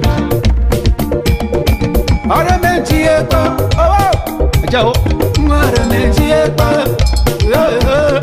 Aramejieba, Mojo want to bomba, Yagarome, Aramejieba, I want to barba, Yagarome, Aramejieba, I want to beba, Yagarome, Aramejieba, Yagarome, Aramejieba. Taba tu ojo huber are ajo. Aramejieba, Yengbe, Aramejieba, atom tu beba ngakame, Aramejieba, akobrembe, Aramejieba, atemete, Aramejieba, akawe amonogobo, Aramejieba, Aramejieba, Aramejieba,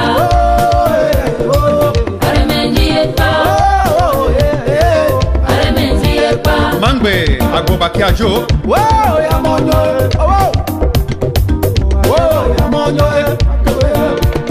oh, akaba ya monyo, oh, c'est tu le savais, akaba ya monyo, oh, toko, oh, akaba ya monyo, oh, ndumba, akaba ya monyo, oh, akaba ya monyo, azamuchimba tamale, oh, ya monyo.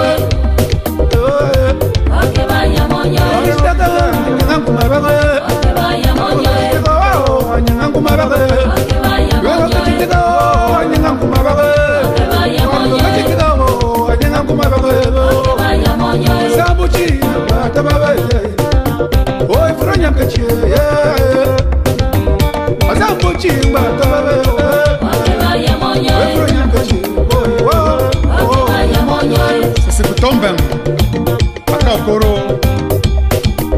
Amba moto ajo.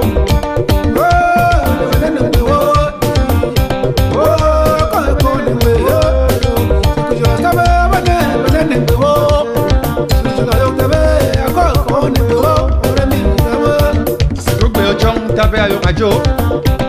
Even the same ayo Alfred Are. But ajo. Alfredo.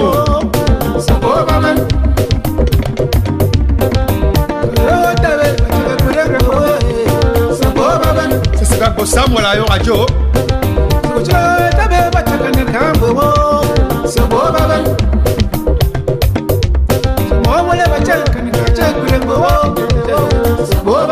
Sengbe Otan Wilfred Obi ajo.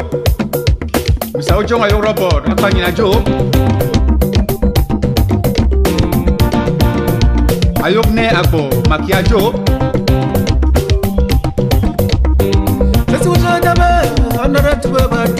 I am blah blah blah blah blah blah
Kambo kaba c'est mon Dieu. C'est mon Dieu. Tum je maye kasiko. Oh c'est mon Dieu. Wow. So mangatibe. So mangati wo mangatibe rengo kebile. Sasi kwa jo. Abatibe tibe. Sasi kwa Joseph ajo.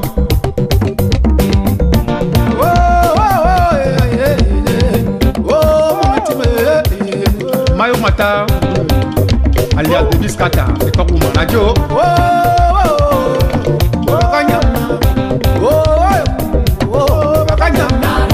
Est-ce que je la savais?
Ladies and gentlemen, I would like again to welcome everybody to this August occasion.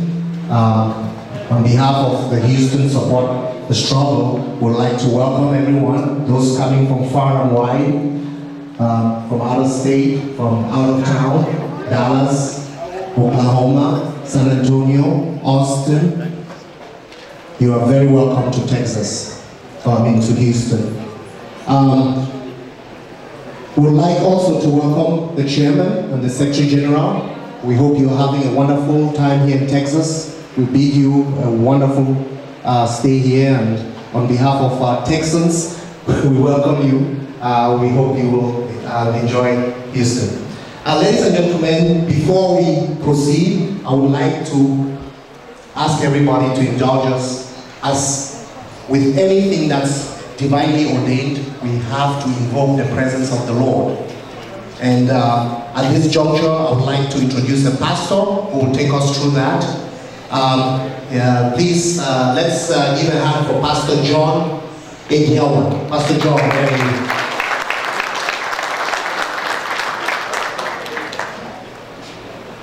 Praise the Lord. Hallelujah. Praise the Lord. Hallelujah. You know, hallelujah is a word that whenever it is mentioned, it means only one thing. That's why it's a word that we cannot play with. Hallelujah only means one thing in every language. It's one of the words or expression in our time that has not been translated into any language. In Bayangi, it's hallelujah. In Gi, it's hallelujah. In Greek, it's hallelujah. In Arabic, it's hallelujah. In any language in the world, it's hallelujah. Have you wondered why that is like that? Because hallelujah is the only word that the devil envies. Because whenever hallelujah is mentioned, the devil has no ounce of glory to benefit from that word. That's why, and the preparatory command, you know, I'm a veteran, and in the military, before the commander will come and stand and give an order, he has to give what we know as a preparatory command. He will say, like, one talker that can say, "Ate, shot!" People will stand and say, "Ate" is to get ready. So, I'm going to let us shout hallelujah. I want to give God the highest praise, because God is the God who is in charge of our struggle. This struggle is not being led, and the victory we have in this struggle has not come by any man. It has come only by the grace of God. So we are going to praise God, and I'm going to give a big praise the Lord, and I want this hall to be shaking. And when you are giving God the highest praise, you will just give him the respect. You will just shout, stand and shout a big hallelujah, so that God will know that he's taking the glory over the people of Southern Cameroon. Can we try that? Praise the Lord!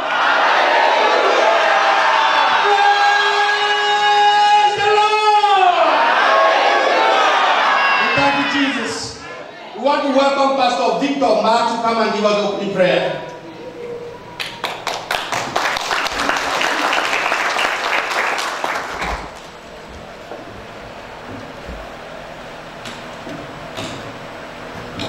Good afternoon or good evening, everybody. I'm not preaching today. We are here to pray and to thank God for what He is doing. But I just want to cite one scripture before we pray. The Bible says in 1 Timothy chapter 2 from verse 1 to 3 that prayers and supplications and intercession be made for those in authority. And we are here to pray for our chairman and the mission that God has given him to fulfill. I want to let him know that this is a God-given task. You are our Moses, and we believe that the journey ahead, God will see you through. Can we rise up as we pray? Our Heavenly Father, Father of our Lord Jesus Christ, today we stand as one people, in one voice, in one spirit, to say thank you that after 56 years, you remember us. Just as you remember the children of Israel after 430 years. Father, we are thanking you because this struggle and this liberation was initiated by you, and you have brought us this far. We say thank you, Lord, for how far you have brought us. And today, Lord, we want to lift up, oh God, the journey ahead before your mighty hands. We are asking, oh God, that you, the good God that began this journey, you will take us through to the end. Amen. In the mighty name of Jesus. Amen. Lord, we pray for those back home. We ask for strength. We ask for courage to continue in this liberation. Father, I don't want to call it a struggle anymore, because you are already the one that is taking us out of the struggle. Therefore, Lord, we say thank you for the strength you have given our brothers and sisters back home. Thank you for the strength and wisdom you are giving, oh God, the members of the governing council. Thank you, Jesus, for the strength you are giving our chairman and the secretary to travel this far. My Lord, we say thank you for the open doors they have received in all the nations of the world. We know that this is your hard work, and that is why this struggle is going this far. We are praying, oh God, that Jesus, as the days ahead draw near, we are asking, Lord, that there shall be no more bloodshed in our region, in the name of Jesus. All the blood-sucking demons of the republic, they shall not suck innocent blood anymore because of this struggle, in the name of Jesus. My Lord and my God, the days ahead of us are so fierce. But we believe in you. We trust in you that you will take us through to the end. In the name of Jesus. We pray for your favor, oh God, in the meetings ahead of us in the UN, oh God. We are asking Jesus that our voice shall be heard. And our voice shall not just be heard. They shall be heard and they shall adhere to our voice. In the name of Jesus Christ. We pray for your favor with the UN. We pray for your favor with those in authority in the UN. That Lord, you will touch their hearts to take this struggle or to take this liberation to its final cause. In the name of Jesus. We pray, Father, for our chairman and the secretary in the rest of the visits that they have here in the U.S., especially the one in the UN. We pray for wisdom for them. We pray for understanding. We pray for favor. My Lord, we pray for your favor. It's not by our doing, but by your favor. May they be heard. May we be understood. May we be liberated. In the name of Jesus Christ. We ask, Lord, for the rest of the tour in Boston, in Atlanta, wherever he needs to go from here. We are asking for your divine protection. We are asking for your divine wisdom. We are asking, Lord, that you will empower him with wisdom, with knowledge, oh God, to see this struggle go to an end. In the name of Jesus Christ. Father, we will not relent in our support. We will not relent in our financial support. We will not relent in our moral support. We pray for hope, oh God, for our people back home. We pray for hope for them, Lord. No one shall give up. No one shall surrender. We ask, Lord, for a spirit of resilience upon every one of them. In the name of Jesus Christ. Father, this day we are honored to know that you decided to liberate us. And because this, oh God, liberation began from you in heaven. it shall surely come to fulfillment. In the name of Jesus, we call, oh God, the 1st of October into heaven's notice. Jesus, we pray, may you arise over Southern Cameroon on the 1st of October. We don't know what you choose to do, but we pray, may you arise. May you arise. Put to shame those that are saying this cannot happen. Put to shame those that are saying this will not come to pass. And prove yourself God in the name of Jesus Christ. We cover our people under the blood of Jesus. No more innocent bloodshed in the name of Jesus Christ. No more innocent bloodshed in the name of Jesus Christ. And we ask, Father, we declare and decree, we confine, we put to naught, we put confusion in the kingdom of darkness. Oh God, as many that are fighting this struggle, we put confusion in their camp right now. And we declare and decree that all their imaginations, all their thoughts, all their plans, we scatter them in the name of Jesus Christ. And we declare a victory for you, us. We declare a victory ahead of us. In the name of Jesus. Father, we know that there are rivers for us to cross. There are valleys for us to go through. But we are well assured that in our crossing those rivers and going through those Red Seas, you will part the Red Seas for us. Thank you, Father, because you did it for the children of Israel. We believe the cry of Southern Cameroonians have reached your throne room in heaven, and you have decided to liberate us. Receive all the glory, Father, for what you have done and what you are still going to do. In the mighty name of Jesus Christ we pray. And the people of God shout a big amen, a big amen, a big amen. In Jesus' name we pray. Thank you so much. God bless you. Thank you very much. We thank God. Thank you for that wonderful prayer, man of God. God bless you. God bless you. You can be seated. The Bible says, except the Lord build it, they that labor in vain. We cannot do whatever we are doing in Saudi Cameroon by ourselves. That's why we give our Lord Yeshua the honor. That's why we are starting this occasion with a service unto the Lord. I want to really thank God for my traditional ruler for the honor that they have given the Lord by standing up and removing their headgear, giving honor to the King of Kings, who is greater than any other chief of one. That is an honor. That's why I say Southern Cameroon is a godly nation. And those who stand with the Lord are the winners. They are the ones with the victory. Anybody who is against the Lord, anyone who supports oppressors, anyone who sympathizes with oppressors, is also an oppressor. I want to tell you, say the Lord says he is taking vengeance over them. And the time of vengeance for those who oppress has come. That's why Southern Cameroon is having victory. Hallelujah.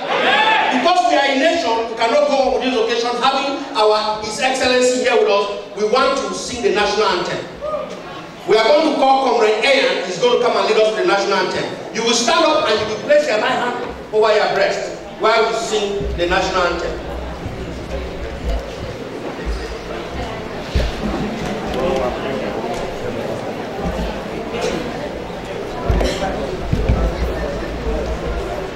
Hail, hail, hail this land of glory. We the Ambazonians pledge our loyalty. Praise the Son and Savior who granted us our freedom. Allegiance to our heroes who bought the land with their blood. Glory, glory, glory to the Father for making us a nation, a joy forevermore.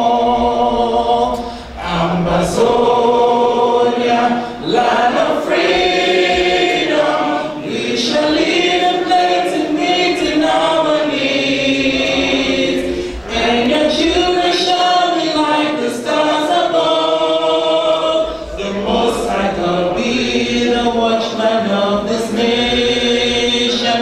Ambazonia, land of freedom, we shall live.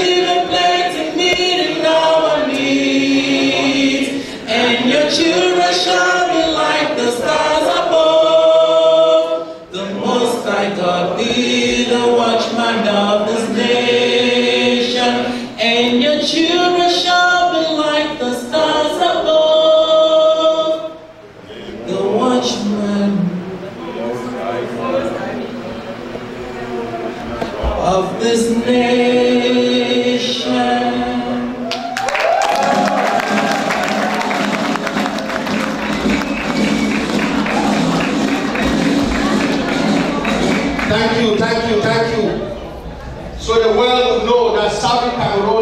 sovereign nation.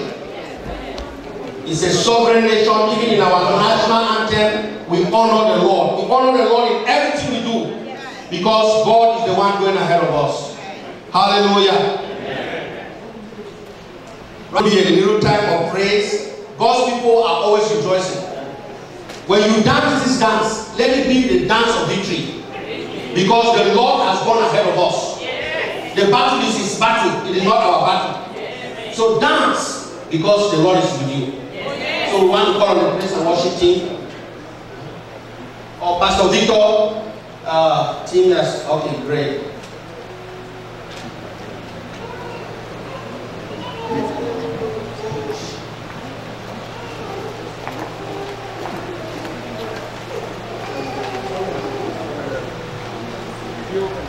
Good evening, all. We actually did not prepare choruses. We have some hymn songs. I think we've passed them on to some of you have the copies. We have 3 songs to sing. Those who know it can join us to sing. All of these, the first one is Courage Brothers. And the second one is Go Light the World. So when you have a candle, you light your brother's candle. And we'll end with the Our Father. So please, if you can just join us as we sing. Thank you.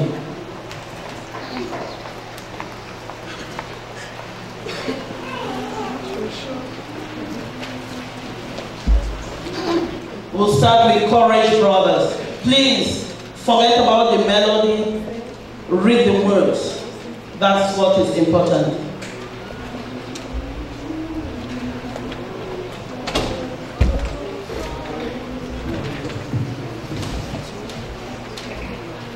Courage, brothers, do not stumble, though thy path be dark as night. Let us start to guide the Lord and do the right. Let the road be rough and dreary, and his hand far out of sight. Foot is bravely strong or weary, trust in God and do the right. Perish policy and cunning, perish all that fears the light. Whether losing, whether winning, trust in God and do the right. Trust no party, sect or faction, trust no leaders in the fight, but in every word of action, trust in God and do the right. Some will hate me, some will love me, some will flatter, some will slide. Cease from man and look above thee, trust in God and do the right. Simple rule and safest guiding, inward peace and inward might. Star upon a path abiding, trust in God and do the right. Trust no lovely forms of passion, friends may look like angels bright. Trust no custom, school or fashion, trust in God and do the right.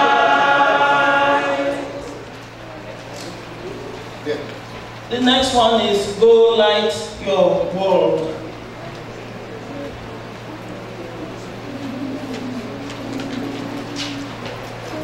Bring a light and understanding. Lord, speak to somebody tonight. Speak to somebody, God, in this place. Touch a life. Touch the future of our nation. and take us to our destiny, because you are the best pilot. And Father, we are grateful and thankful. And oh God, above all, blessed to be God in your plane, because we know that you're going to land safely with us in southern Cameroon, Amba.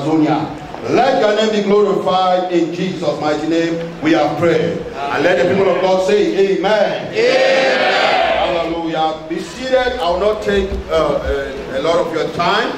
I want to thank God specifically for the chairman and the SG for requesting this service.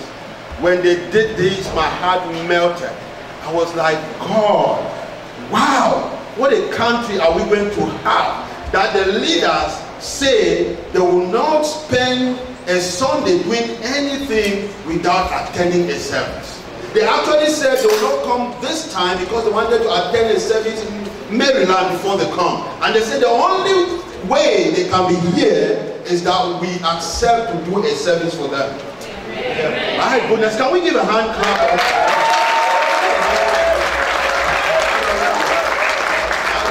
Hand clap was for them. Can we give a hand clap to Jesus?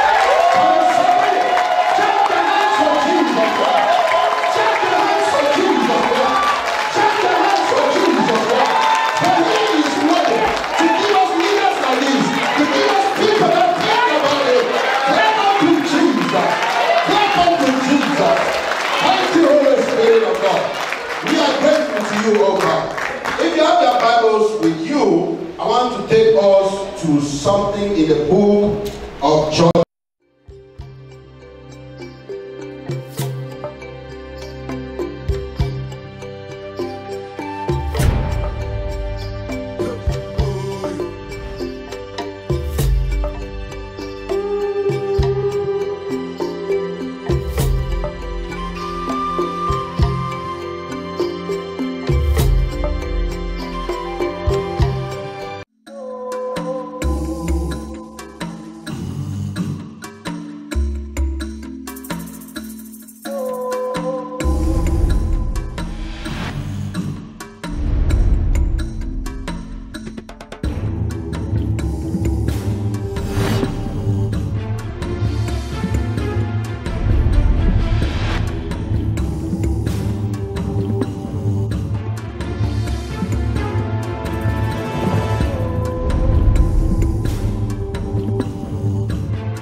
Seseku Julius Ayokabe, Assistant Vice President for Digital Services and Chief Information Officer, Office of Technology and Digital Services, American University of Nigeria.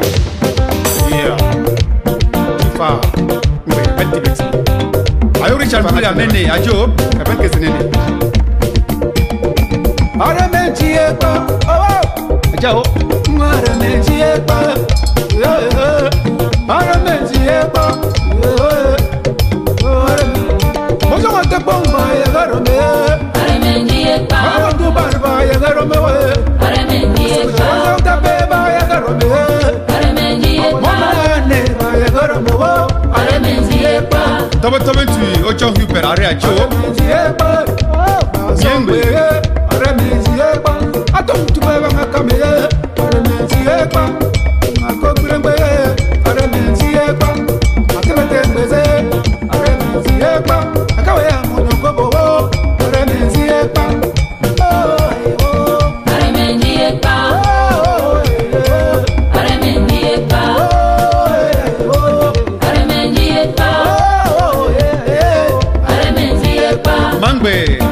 Ajo, wow, ya monyo, oh, wow, ya monyo, oh, akaba ya monyo, oh, se chulo estaba, akaba ya monyo, oh, topo, oh, akaba ya monyo, oh,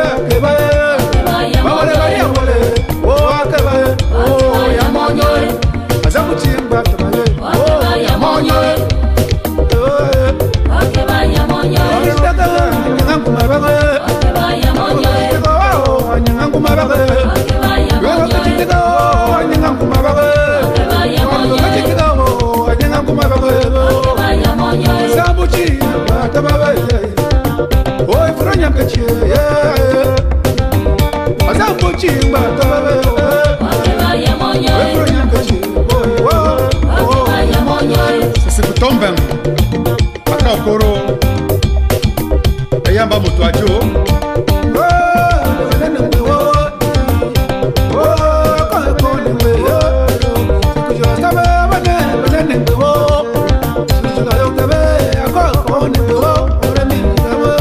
Sugbe ojong tabe ayo ajo Eben kese kwa yo Alfred Are Bato ajo Alfredo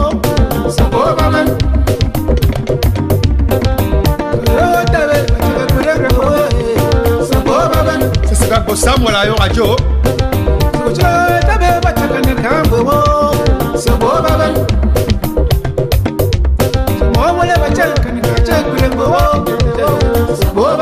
Sengbe Otan Wilfred Obi ajo Misa Ojong ayo Robert Afanyi ajo Ayokne Agbo Maki ajo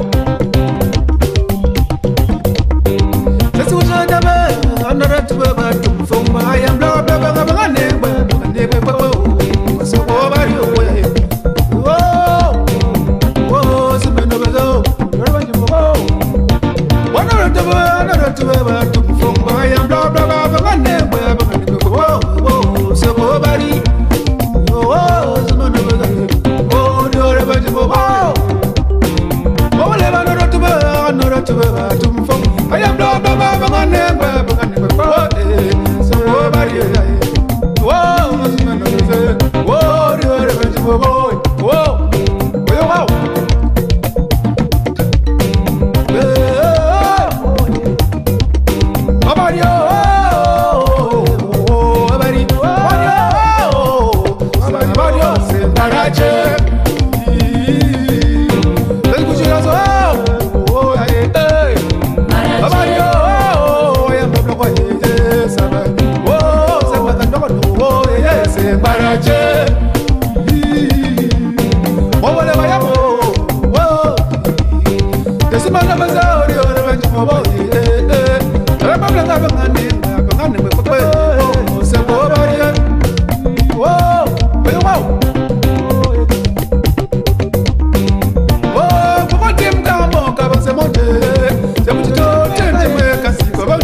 Mayo Mata alias de Biscata et Kokuma Najo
kimoko. Jaburi makama jaburi mukimo. Oh jaburi makama jaburi mukimo. Oh jaburi makama jaburi mukimo. Oh jaburi makama jaburi mukimo. Swamo kimoko. Oh. Swamo kimoko. Oh. Swamo kimoko. Jaburi makama jaburi mukimo. Jaburi makama jaburi mukimo. Jaburi makama jaburi mukimo.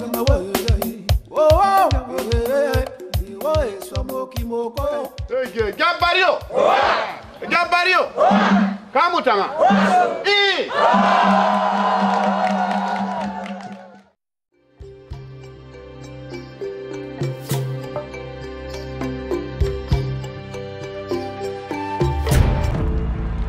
8th of May 1945. At last, the darkness was lifted. The people celebrated victory over Nazi Germany.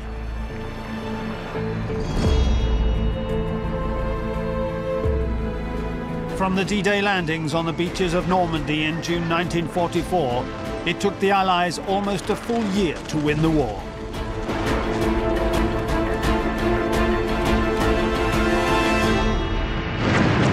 "11 long months of fierce, often cruel combat to plant the red flag on the roof of the Reichstag.